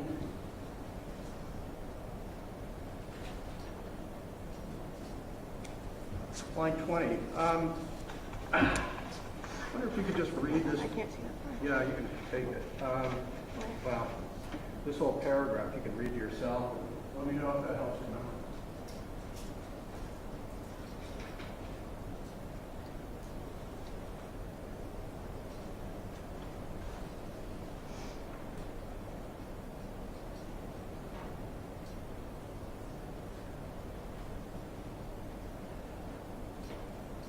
Okay.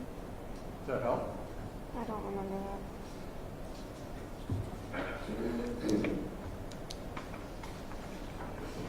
But when police officers asked last year about kind of any prior snowstorm incidents, you did answer them. You said last winter there was this kind of conversation between Kyle and Jason, right? Okay. Well, those are your words, not mine, right? Yes. And you told the officers, yeah, I mean, there was this incident where Kyle was moving snow and it went onto your property, and your dad told Kyle not to move it there, right? Okay. Well, you say okay. Those were your I mean, if words, I right? said it, then yeah, I just don't remember. Okay, that's fair. But you'd agree with me, these are your words. Yes. And you also went on to talk about a snowstorm, the first snowstorm of 2024. And that's right here. You can read that to yourself.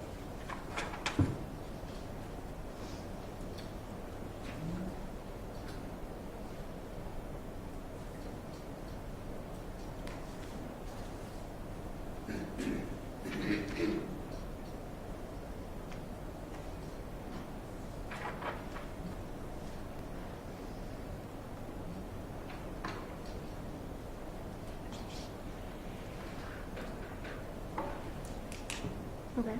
Does that help your memory? I mean, I don't remember, but But you told the investigators that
deal with some legal concerns that have come up. So I'm going to ask that the court officers please speak to the jury at this point. All rise.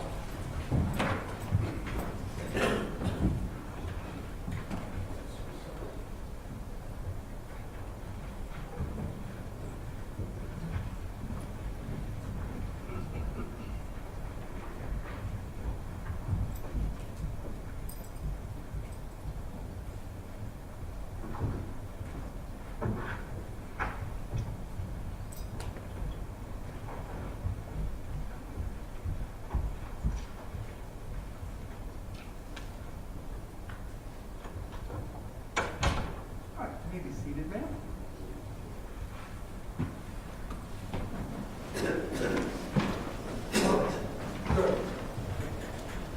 Counsel, you ready to proceed? I am. So, ma'am, what's going to happen is we're going to ask you a series of questions about the plan, that are designed to determine whether certain documents are admissible. So, just getting answer their questions. I think you said you remember going to the police department the night of the 4th into the 5th. Yes. And were you aware of really the importance of being truthful, complete, and honest when you were talking to the police? Yes. And looking back, do you feel like you were truthful, complete, and honest with the police when you made your statement about or answered their questions about background and what had happened? Yes. And do you feel like you had a better memory of events last year, the 4th, going into the 5th, Yes. of events and the issues I've asked you about? Yes. Do you feel like your memory now isn't quite as good? No, it's not. And can you even remember making certain specific statements that, for instance, that I've showed you? No. Yet a year ago, do you believe they were complete, accurate, and honest? Yes. Thank you. Counsel, witness Mark? Thanks.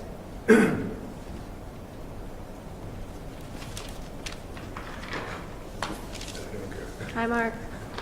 Did the police offer you the opportunity to review your statement at all? I don't believe so, but I don't remember. Okay. And can you tell the judge when this statement would have been made relative to the shooting? Maybe within the hour after. It was definitely that night. So it was very quickly afterwards? I want to say they had me in the back of a cruiser at the house for maybe a half an hour. I'm not really sure. I didn't have my phone out. It was kind of just all a blur and a rush of things, but it was that night. Okay. And can you tell the judge what you thought your mental condition was then? What was your emotional condition? I obviously was very shaken up. I was in kind of just like fight or flight. I was in a very high state of anxiety. My best friend was upstairs, so I was worried that she was going to worry that I was hurt. I obviously was concerned what was happening with my father. I wasn't very focused. I was very high anxiety.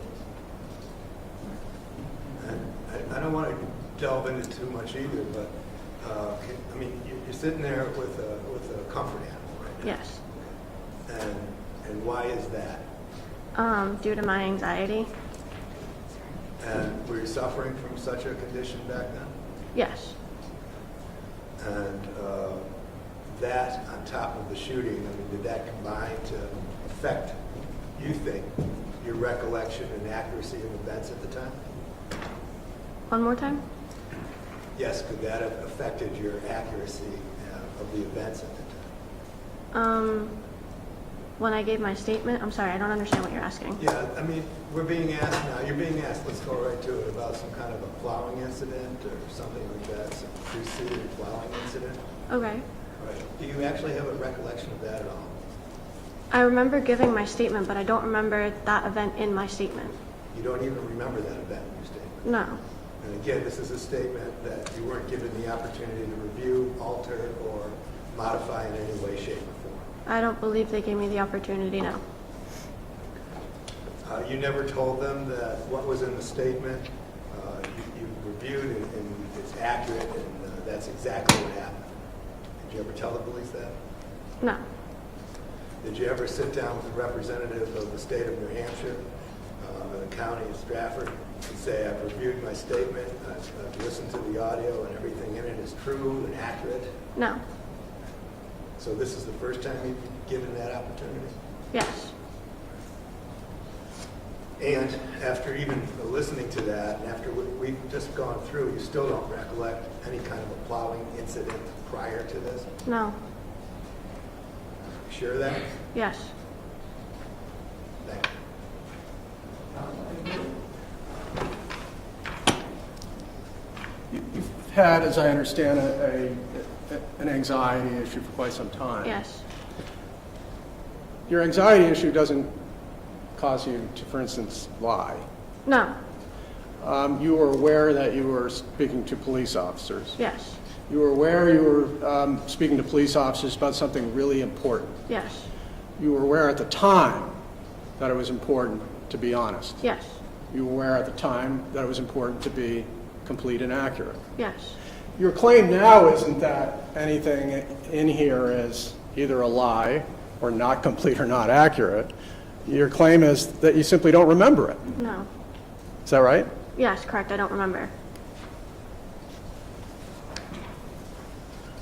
But again, just a prior so-called plowing incident or snow blowing incident in the context of a shooting that took place within an hour or so, was that a big deal to you at the time? What do you mean?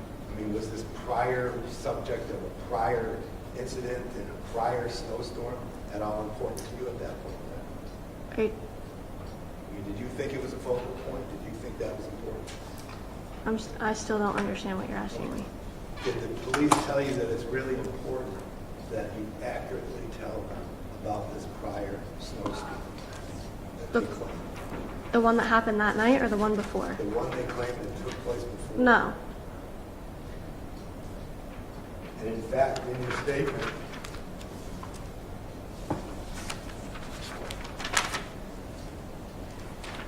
do you indicate that it wasn't a big deal? If you remember? Do you remember that at all? what? Telling them that it wasn't a big deal? No, I didn't have to further judge.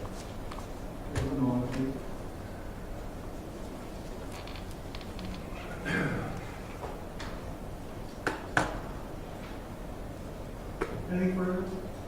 I'll just reiterate that the issues concerning kind of the impact of the moment, to me, go for the weight, not admissibility.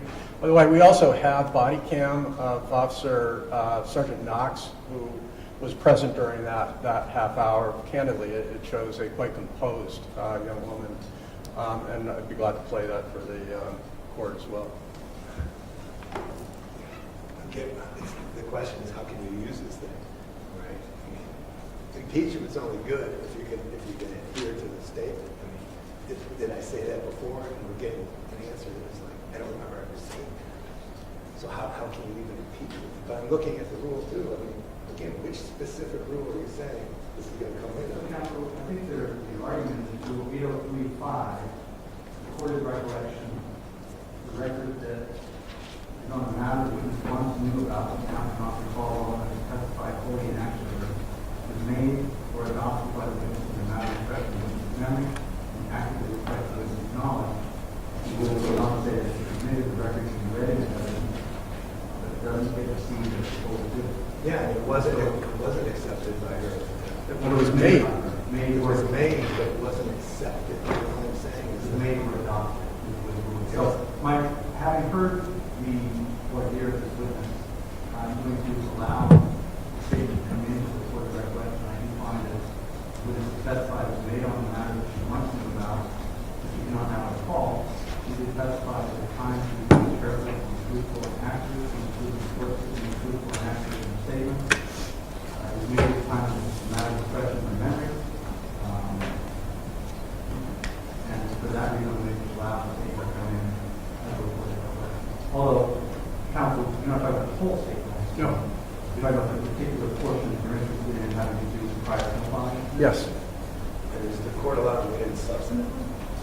Yes, comes in the substance. I don't think there's any issue with it, so stand on the objection. Objection, no, it does come in the substance, that's all I indicated, it gets read to the jury, it doesn't get presented to them as it did. I understand. Very good. All right, we'll bring the jury back in. All right, that was a bunch of legal mumbo jumbo we need to worry about. You just need to answer the questions honestly, okay? Perfect. Very good.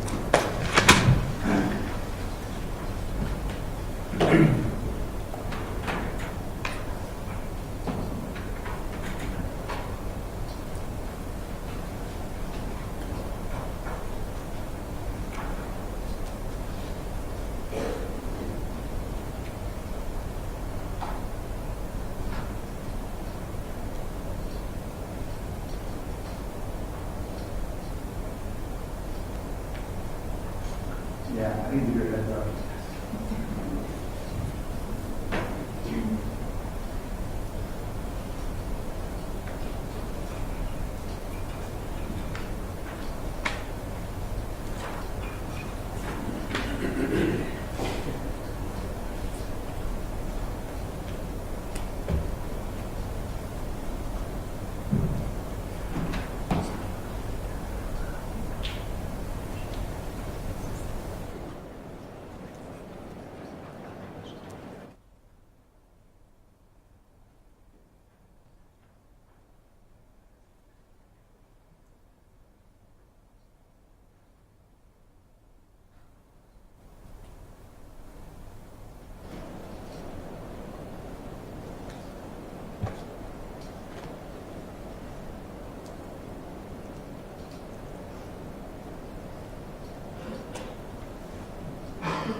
All rise, jury.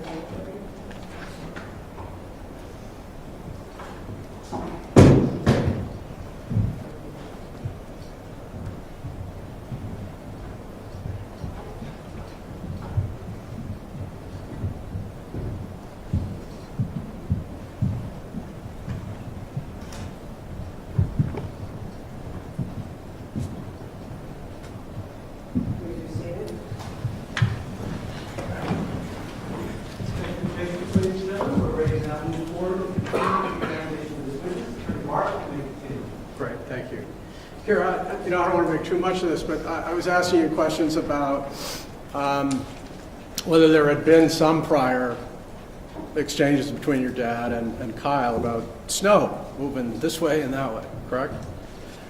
And you were asked about that during your interview with police on the night of the 4th into the 5th. Yes. You had said that you don't actually have a memory of those issues now, correct? Correct. Is that right? Yes. But at the time when you went into the police department, you were aware that it was a really important conversation with the detectives, correct? Yes. You knew it was, had to be a complete, honest account, a statement, correct? Yeah. And you did that. Yes. And at the time when you made that statement a year ago, you did have certain memories that you just don't have now. Correct. And so I had asked you, did the investigators ask about the snow going back and forth? And you said you couldn't remember. Correct. All right. Judge may approach. And I think we've already briefly talked about that back last year, you know that you remembered from the previous winter that Kyle had placed snow on your property, either on the porch. Do you know whether it had anything to do with a maple tree that your dad planted? I don't remember. Okay.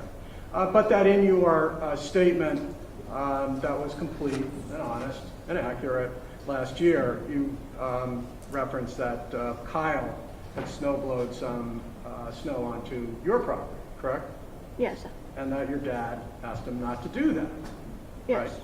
You went on to say another event that you remembered, and then he, being Kyle, bitched to my dad one day a couple of months ago, probably our first snowstorm, that he was pushing snow onto his property. As your dad was, during the first snowstorm, pushing snow onto Kyle's property, correct? Okay. And that you described your dad. You said, my dad was just kind of let it go. Because again, it's petty, it's snow. It's going to melt, it's going to go away. Correct? Yes. And so that was the first snowstorm. And now, are you aware of, even after the first storm, of whether that conflict continued in any way between Kyle and your dad during any subsequent snowstorms? I'm not. Then let's talk about the snowstorm on the 4th and the 5th. Okay. You described to us, before I asked you about the background, your dad pushing snow past 41 and then towards 43. Can you describe to us what happened after he made those passes on the front edge of the street? So we had come, like we were plowing towards our house and towards, if you're looking at my house, it's on the right, so not 43, but the one before us. We were plowing the snow towards our fence, towards our yard, and then he flipped around and we started to clear the end, just pushing it towards like before our front steps. And we just kept doing that for a little while. We were clearing the end of our driveway, and then he had stopped plowing. Okay. Do you remember what was going through your mind when he stopped and pulled up in front of your house, stopped the vehicle? I just assumed he was done plowing, and I started to get out. And as I looked up and opened my door, I noticed there was someone who was Kyle standing in front of the plow. Okay. So that's the moment that you notice Kyle is when you're actually getting out of the truck. Yes. And then can you tell us anything that you heard as Kyle was standing near the plow in front of your truck? I noticed that he was angry and rocking back and forth a little bit, and I was looking towards my bedroom because my friend was upstairs and I didn't know if she was looking out at me or anything. And then I heard him, I didn't hear anything, and then I heard Kyle tell my dad that if he kept pushing snow towards his house, he was going to kill him and his family. Okay. Just heard you say that. You heard Kyle say to your dad, if you keep pushing snow onto my property, I'm going to kill you and your family. Yes. Is it true that beyond that, your ability to hear things was somewhat compromised? Not perfect, Yes. This is where you were. But that's something you did hear. Yes.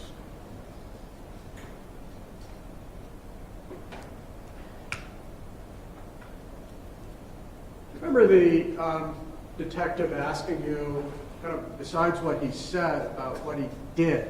Did he do anything that was threatening in your view of what you observed sitting in the vehicle? He asked me what he looked like what his actions were. Do you remember what your answer was when he actually asked you if you saw anything threatening? I believe that I told him that I didn't see anything threatening, but he seemed angry. He seemed like he was gonna throw a punch, but I don't recall saying anything other than that. Okay. I guess I want to be somewhat careful about, this description and your answer to whether you actually observed some physical act that was threatening from Kyle. Your Honor, may I approach? And in this instance, I'm going to ask whether this, in fact, helps your memory. Counsel, this is 13, line 4 through 7. Thank you. I don't know. You need me to hold this to the No, mic? you're good.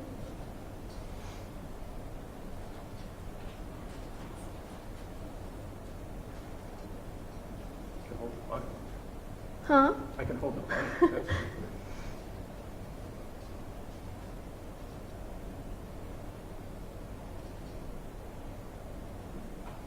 Okay. Yep. Yep. So those details kind of help? Yes. That your response to whether he did anything threatening was that, well, he rocked back and forth a little bit. Is that right? Yes.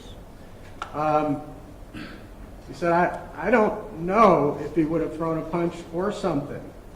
Correct? Correct. Now,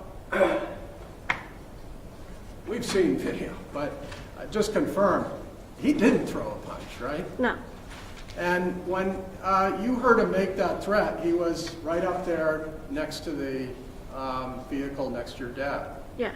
When he was up there close next to your dad, did you see him produce anything sharp, like a weapon? No. Anything like a knife or a screwdriver or anything like that? No. Did you see or did you hear him make a statement that he had something, a weapon on him, and that he would use it? No.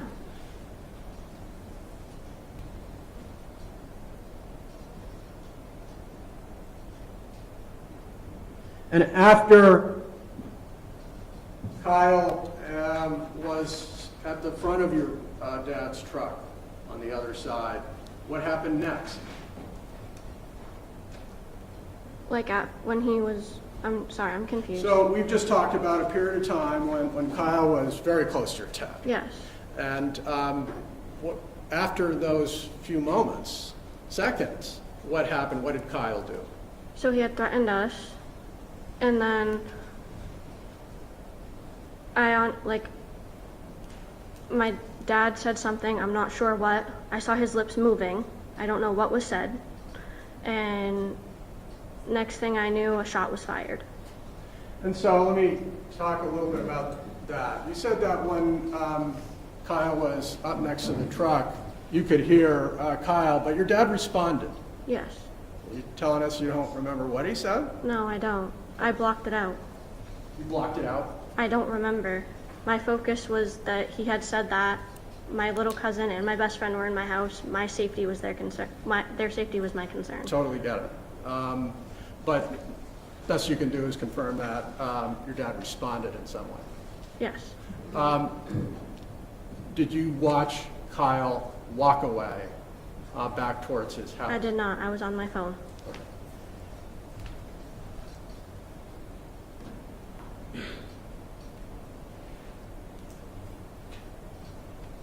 But you did see where your dad and Jason were positioned when your dad took out a gun.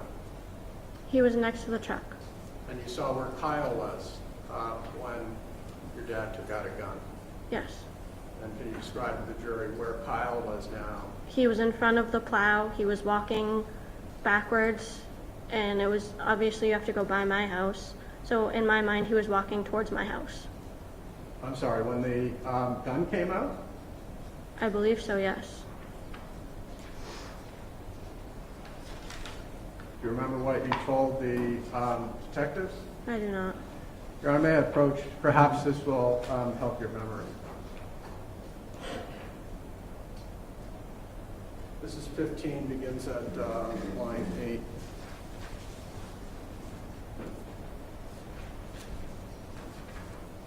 Good.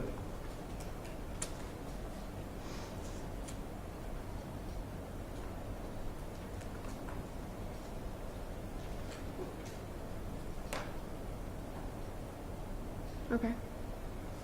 Does that help your memory of it? Not really. Okay, so this is the same statement where at the time you did have a memory, correct? Yes. And at the time you knew it was important to be Yes. truthful. And so what you told the detective when he asked where the shooting took place, you said, you described it and you actually drew a little map, but you said Kyle was running. And they asked, the neighbor was running? And you said, yes. They asked you, do you know why he was running?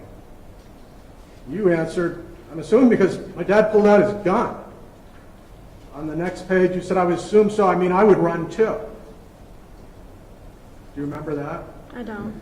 And do you remember telling the officers when the gun came out that Kyle was moving towards his house, not your house? I do not. I just want to be fair about this. This is page 16, line 1.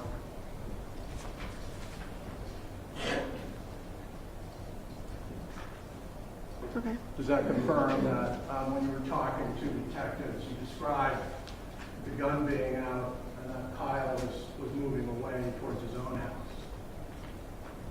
What? Does that confirm in your mind when the officers asked you, well, what direction was Kyle going in? Towards his own house. Okay. Yes. Is that truthful and accurate? Yes.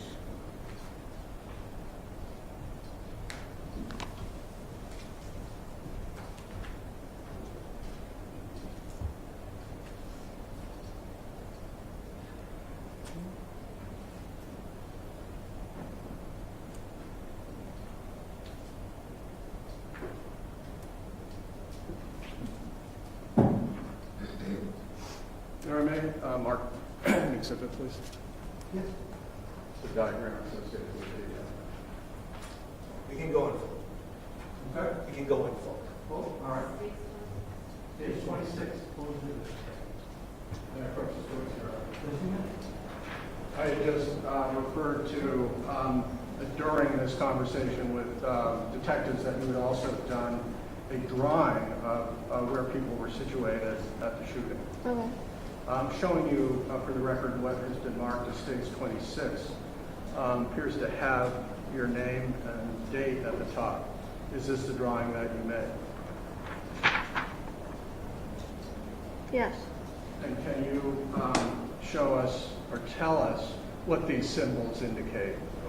There appear to be stars on the street out in front of your driveway. Those are people. And which people are these? So that top one's Kyle. That's my dad and that's me. And then at the time of the shooting, who's that? I have no idea what that is. Are you claiming that Kyle was shot directly in front of the plow? I don't really remember. Okay. There happens to be a figure, appears to be a figure, just past the corner of the edge of your house. Are you claiming that's not Kyle? I don't remember. I don't.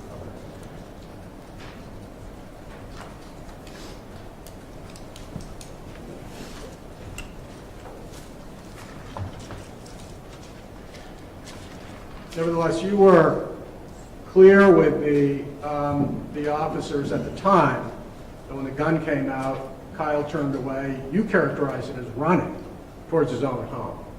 Yes. And I don't want to, kind of force an experience on you, but did you, so we know you saw him produce the firearm and you saw Kyle react. You describe it. Do you remember him being shot? I didn't see it. I heard it.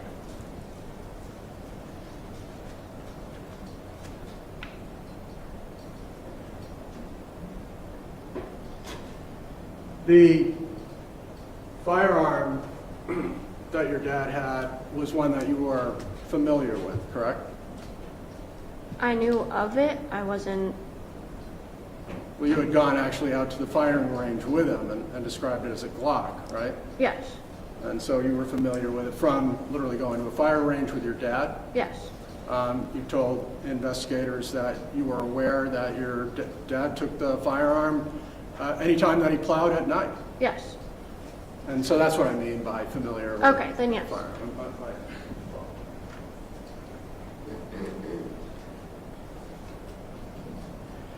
after you heard the shooting, what did you see? I saw my dad get back in the truck, and we pulled back into the driveway, and I was very anxious. He was anxious. He started to call, like he dialed 911, and before he could press the call button, they had already been there. So he couldn't call fast enough? I mean, you say before he was even able to call, they were at the scene? Yes. So what was he talking about before he was trying to call 911? He got back in the truck, and he didn't really say anything. He looked at me, I looked at him, and we pulled in the driveway, and then everybody showed up, the cops showed up. My dad got out of the truck with his hands up.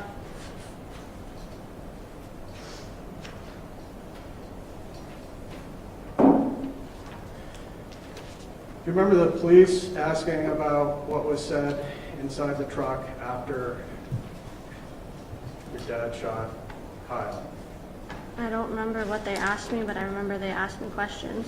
What's that? I remember them asking me questions. Okay. Again, I want to be fair here. May I approach this witness? I'm going to show you page 9, begins line 18 and really goes down to the bottom of 25. Why don't you read this and tell me if it helps you remember?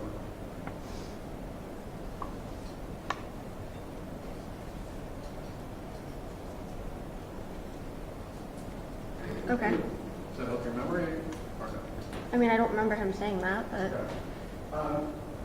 This, again, is the same statement that you were being truthful, honest, and Yes. accurate. Your memory has just gone through a lot last Yes. year. And so this indicates that the detective asked you, what was the conversation like when you got back in the truck with your dad? Or your dad got back in the truck, right? yes. And you described it then in some detail. You just saw that your response to that question was he looked at me and he was like, what do I do? And you responded, what do you mean, what do you do? And his response to that, to clarify, he said, he was like, well, do we run?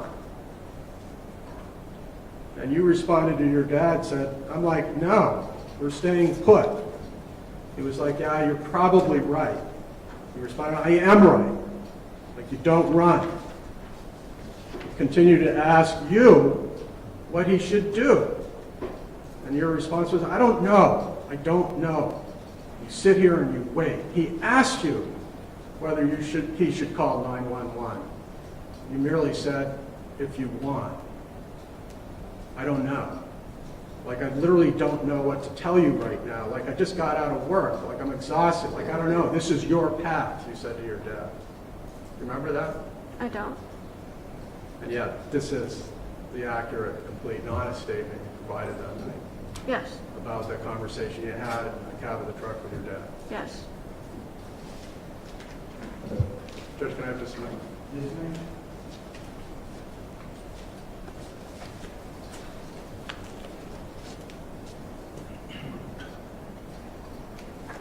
Thank you, Your Honor. Thank you. Those were my questions. As you know, Mr. Sistina will likely have some follow-up. Okay. Okay. Thank you.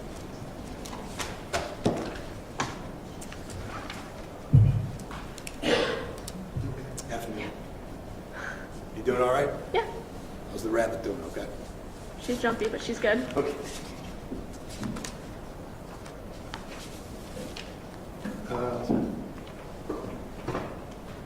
Prosecutor was saying that he wanted to be fair with him. Remember that? He said that a few times. Yes. Prior to today, was he fair enough to give you this transcript? I can't see that far. Judge, I object to the characterization of it implicitly being unfair. Let's cross.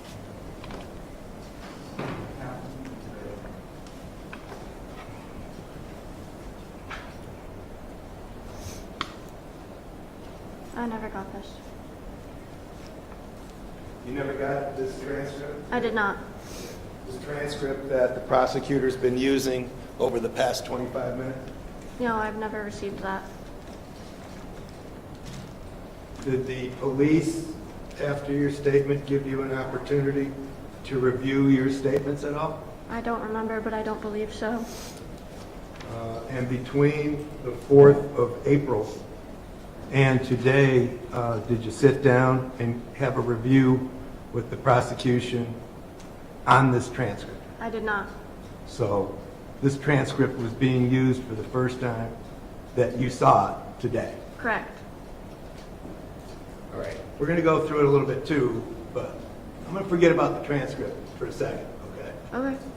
I want to talk about things you actually remember today, okay? Okay.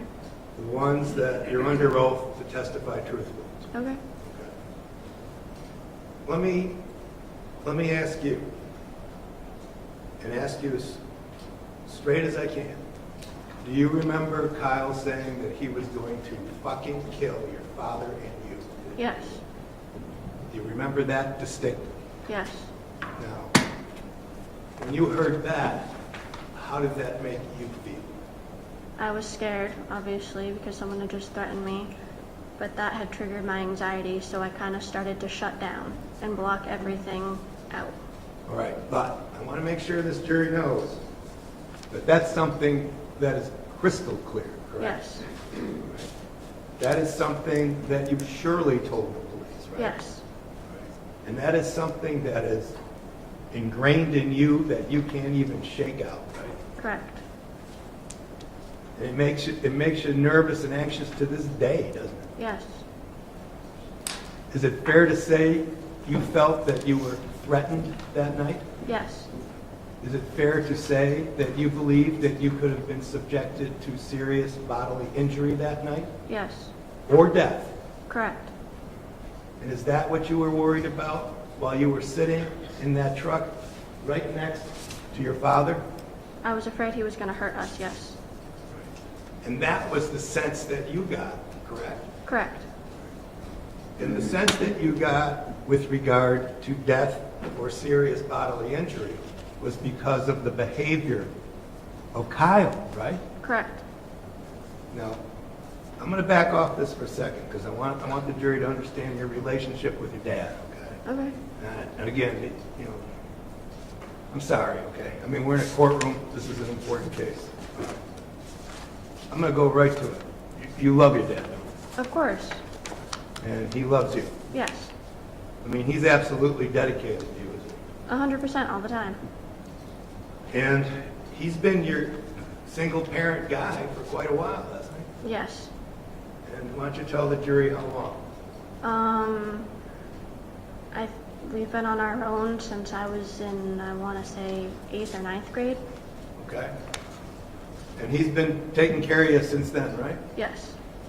I mean, he's the guy that looks out after you and, you know, takes you to school when you got to go to school, right? Takes me everywhere. School, cheer practice, dance, competitions, everywhere. He's a good dad, isn't he? Yeah. And in fact, that night, he made sure to go and pick you up. I mean, it was a crummy day. It was lousy out, right? Yeah, he wouldn't let me drive. He was worried about your safety that whole day. Yes. And when you got in the truck with him that night when he picked you up, he was doing okay, right? He wasn't angry or anything, was he? No, I mean, he was tired from working, but he wasn't angry. He wasn't anything like that. You guys were getting along just fine? Yeah. And when you started plowing, did you do a couple jobs with him before he went to your house? I don't think so. I think we went right home. Okay. And where were you working? Why don't you tell the jury? I was working at a local pizza store in my hometown. Okay. One of the local pizza places? Yeah. So he picks you up, and it's during that snowstorm, and you guys were going to go right home, right? Yes. And again, who was in the house that night? I know it was your dad and you that lived there, but who else was there? My grandparents were downstairs, my little cousin was downstairs, and then my best friend was upstairs. Your grandparents? Yep. And they care about you too? Yes. And Jason was taking care of them too, wasn't he? Yes. So He was taking care of you, he was taking care of your grandparents. How long had Jason lived in that house, do you know? We've lived in that house since I was 2 or 3 years old. All right, so he's been a regular fixture in that neighborhood for a couple decades, right? Yes.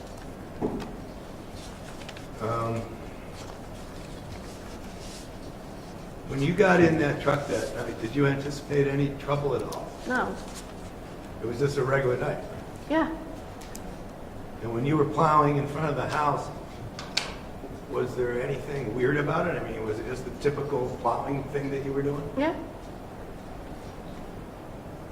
Now, the jury has seen some videos of the whole, not the whole thing, but as much as we could capture on video, okay?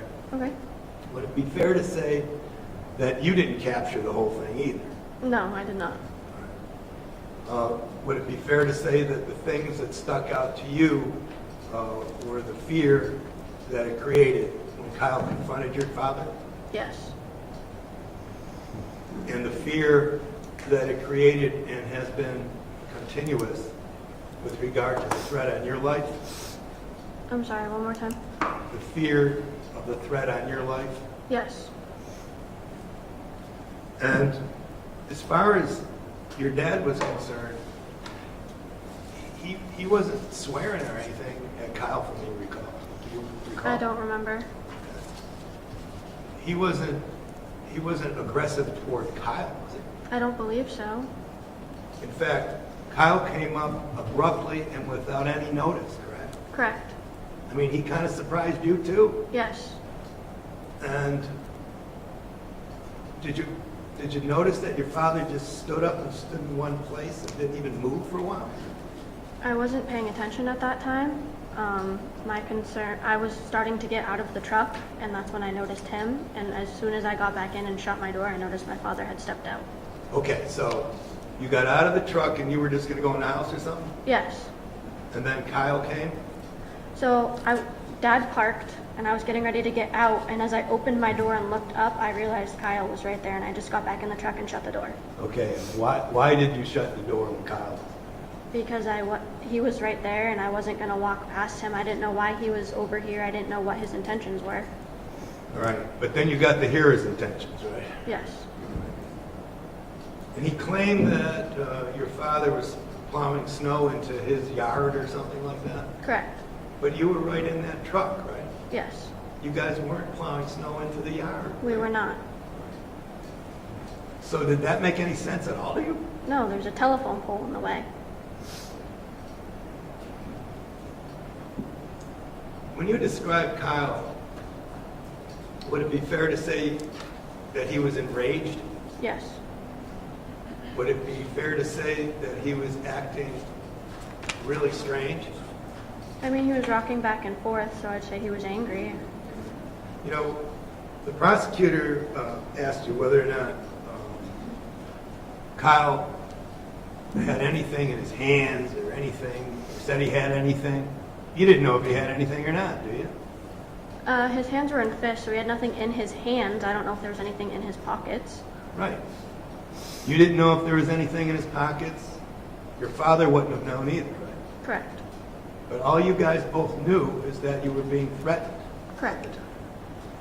And you didn't even know why, right? Correct. It made no sense to you, correct? No. That somebody would be that enraged and that violent for no reason whatsoever, correct? Correct. And the reason you got back in the truck is because you were scared of Kyle. Yes. So this only took seconds. You know that, right? Yeah. And he came upon you unexpectedly, and he made a threat, and it didn't make any sense to you at all. Correct. The detective in the case wanted to know whether or not Kyle was close enough to your dad where if he threw a punch he would hit your father. And was he close enough to your dad where if he threw a punch he would hit your father?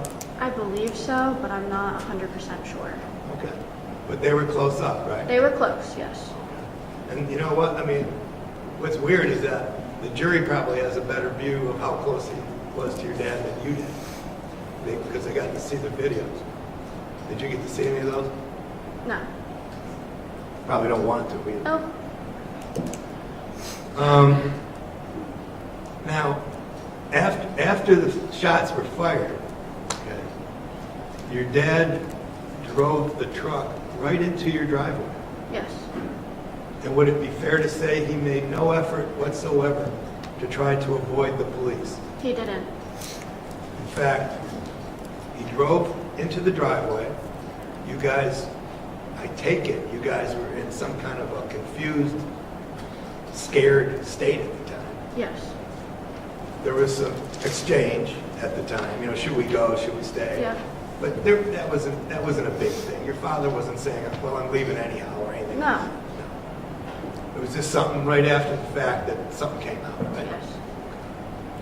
And what he actually did is he parked the truck and he shut it off, right? He parked it. I don't remember if he turned it off or not, but he parked it. Yeah. Were you there when the police came? I was. Okay. So he was with the truck. He didn't move an inch from his property, correct? Correct. And he was about to dial, I'm sorry, he had dialed 911. He was about to engage it, correct? Yes. So he was taking that affirmative act at that time to contact emergency services, right? Yes. And before that could even be completed, the police were there. Yes. And from what you saw of your dad, was he completely cooperative with the police? Yes. As soon as he saw the blue lights, he got out with his hands up. He had his hands right up, Yes. ready to go. And you were there to observe him. Did he resist or say anything stupid to him or anything? He didn't say anything to him. He was just outside standing with his hands up. Did you see them escort him into a cruiser or anything like that? I did not. Okay, I mean, you were trying to stay away from this whole thing. There was an officer talking to me, just letting me know to gather my things, and they were going to put me in the back of a cruiser. Because they were going to take you to the police station. Yes. So when we're talking about, you know, recollections and what's in this transcript, it's fair to say that you didn't get to review it at the time. Correct. You didn't get to review it over the past year. Correct. And you didn't get to review it like before you took the stand. Correct. And the only time you've been seeing this stack of papers is this afternoon. Correct. And in all honesty, you probably did forget some stuff, right? I'm sorry, one more You time? probably did forget some stuff. Most of it, yes. Yeah. But what's the one thing you remember about that night, the clearest, without any question at all? I remember him threatening us. I remember that after my dad pulled in the driveway, he got out with his hands up and didn't resist, and I remember going to the station. And your dad would do anything to protect you, wouldn't he? Of course he would. And you told the police that too. I did. Thanks, Gil. Thank you, Judge. You know, on that last point, you told the police that your dad would do anything to protect you, but you also told them you didn't think you should have shot him. Correct? I don't recall. Pardon me? I don't recall.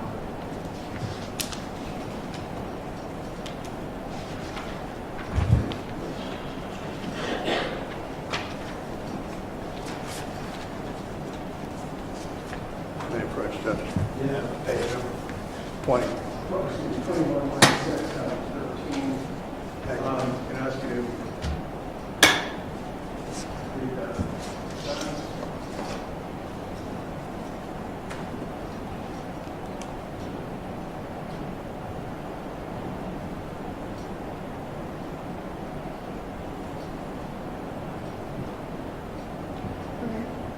And they asked you, and you answered, do I think he should have shot him? No. Repeat it again. Do I think he should have shot him? No. Correct.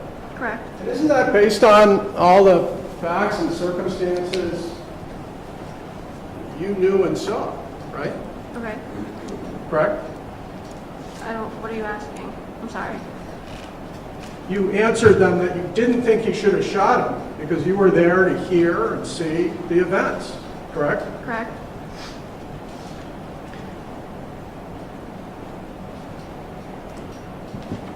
You were also asked by the police whether you were in fear of your life.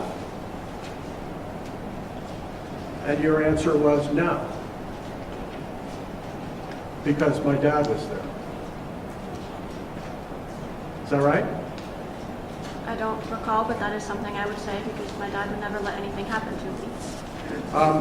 But that's, Mr. Sisti asked you a number of questions, well, sort of stated questions, answers, that you were in fear for your life, weren't you? And you answered, yeah. I was fearful because he threatened me, but I knew my dad wouldn't let anything happen to me. Okay. And so the officers asked specifically about that. They asked you whether you were in fear for your life. You said no, because my dad was there. Yes. You knew that your dad previously told us that you were aware your dad carried a firearm every night when he went plowing. Yes. You were aware that he was armed. Yes. They were asking you when or if Mr. Violette actually did anything, not say anything, but did anything threatening, and you described rocking back and forth. Correct. Rocking back and forth, and maybe he could throw a punch. Yes. Okay. But that was when they were standing face to face, correct? Correct. When your dad shot Mr. Violette, they were not face to face. I don't recall. When your dad shot Mr. Violette, he could not have punched him. I don't recall. When your dad shot Mr. Violette, he wasn't rocking back and forth, was he? I don't recall. And the only time you heard a threat was when Mr. Violette was standing next to the car. Correct. Not when he was standing out in front of your house in the street. Not when he was pacing back and forth, correct? Correct. And now Mr. Sisti asked you, Attorney Sisti asked you, is it clear in your mind that he said, I'm going to fucking kill you and your family or your daughter, correct? Yes. The first part of that threat was, if you keep moving snow onto my property, right? I don't recall.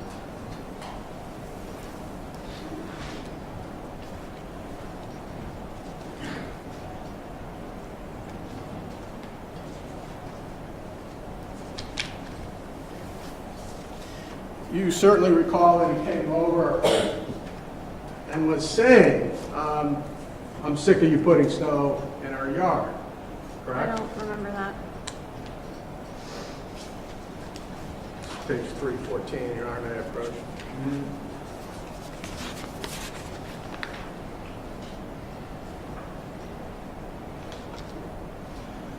So this is page 3, Council 12 through 18. If you could just read that to yourself, see if that helps you.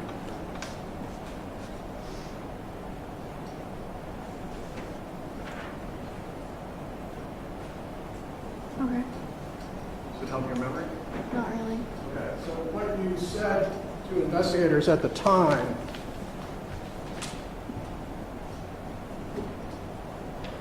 I got back into the truck and I didn't catch all of it, but I started listening. And all I heard was, I'm sick of you putting snow in our yard, which we weren't, putting snow in his yard, whatever.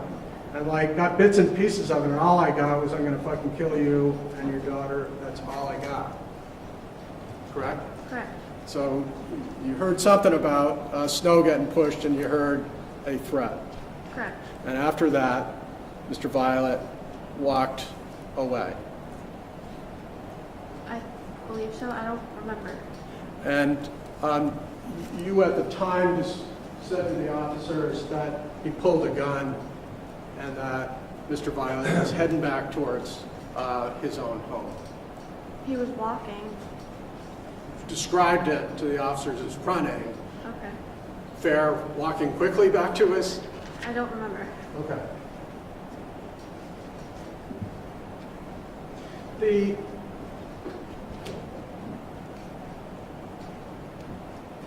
issue about, you know, what your dad did, pulling back into the driveway, he didn't end up running, but he did have the conversation with you about whether he should, right? Apparently, yes.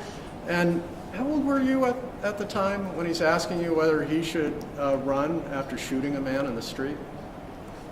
I was 19. And it was you who answered him, no, stay right here.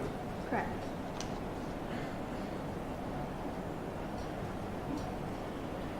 I've shown you the transcript a number of times. This is a transcript that you have said is a statement from a complete and honest account.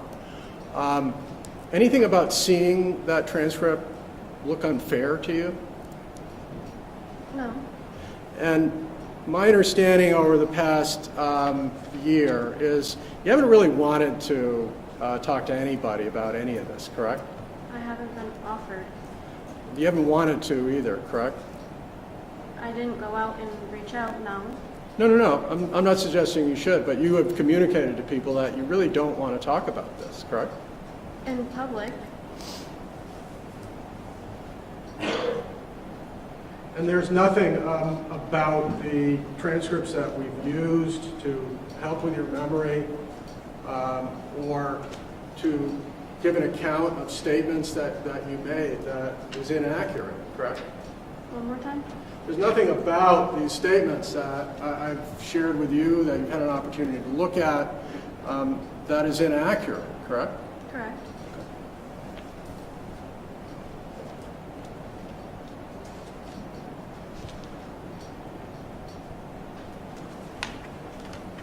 Thank you. Actually, you wouldn't know if there's inaccuracies in it or not because they haven't given it to you. Correct.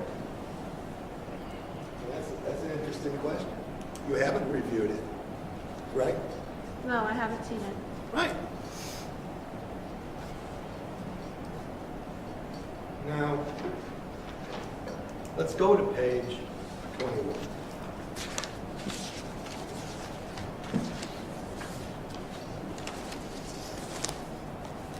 All right, and I want to ask you something, okay?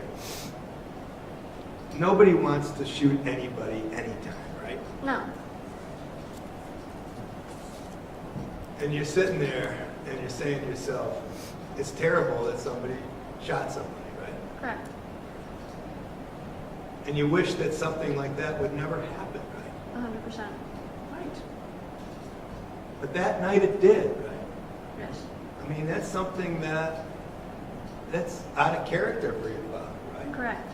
I'm going to object, Your Honor. Approach.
asked has now been withdrawn. I'm instructing you that any answers given to that previous question is disregarded by the jury. Thank you. Now, you were basically in shock after the report. Yes. And your father was acting nervous, correct? Yes. All right. He didn't know what to do, right? No. Both of you were there wondering what just happened, right? Yes. And the fact of the matter is that the detective that night basically asked you some questions about that situation. And one of them was that when he ultimately shot the neighbor, okay, was it wrong at any point in there? And you said, do I think he should have? No. Do I think he was just reacting out of someone threatening his kid? I think that is, we all react in different ways. I think he was just, in the end, trying to make sure I didn't get hurt. And I know he will do anything to keep me protected. Do I think he should have shot him? No. Do I think it was his just automatic response of my kid's in the car, I need to protect her? Yes. Is that your opinion today? Yes. Right. Was there any question in your mind that your father utilized that firearm to protect you? Yes, that's all he was doing, was protecting me. And was he protecting you because you were clearly threatened by somebody? Yes. And it scared you? Yes. And he was trying to take care of you? Correct.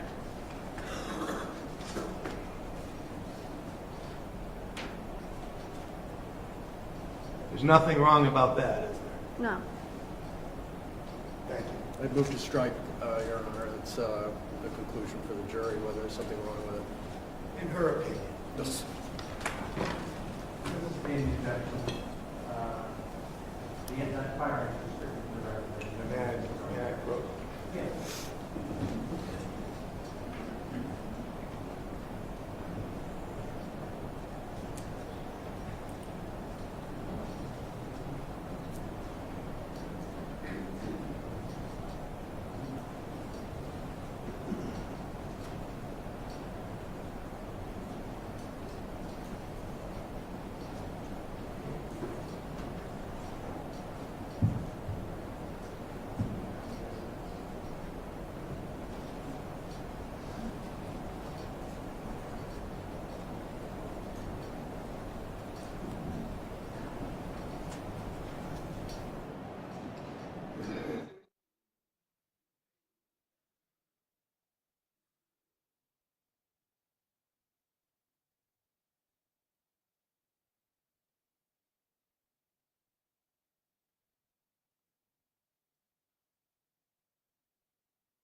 Restricted to the record. Thank you very much. Can this witness be excused? Yes, Your Honor. Yes. Ma'am, thank you for your time Thank today. you.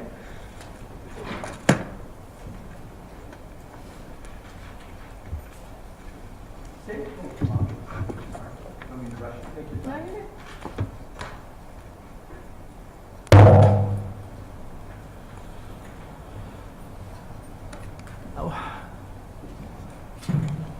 Why don't you come, let me just try and get a sense of timing here.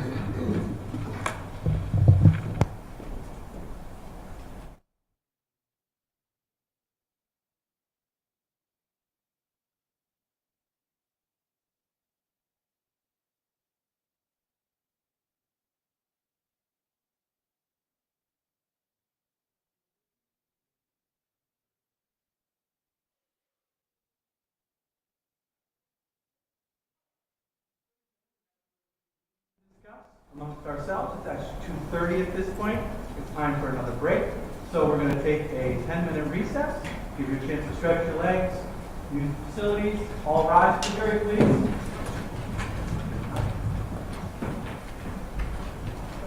Thank you. Yeah, you can go, ma'am.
So, as sometimes is the case in trials, we've run into a little bit of a scheduling snafu in terms of witness availability. The result of which is we're going to we're going to end early today.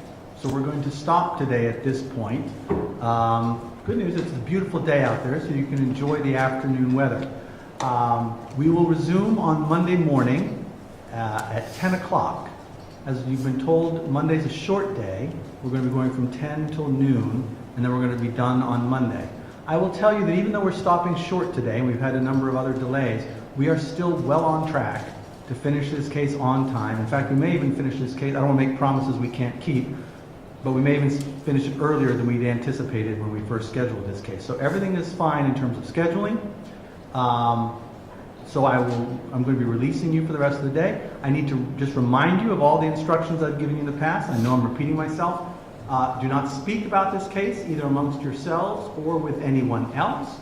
Do not do any independent research about this case in any format or any way or manner.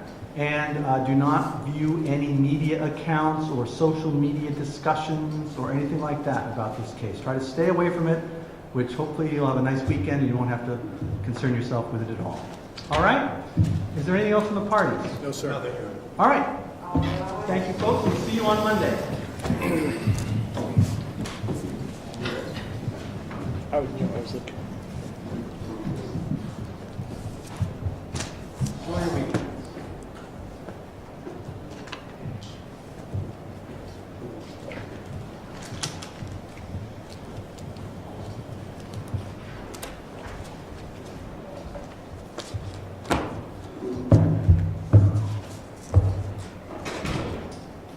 Thank you all. Obviously, to the extent that any decisions are made over the weekend in terms of motions, to the extent you can get those in over the weekend so that you can have a heads up about what's coming on Monday morning, that would be helpful, but I'll leave it to you all to figure that all out. We'll try to have a substantive discussion. Very good. Otherwise, I'll see you Monday morning.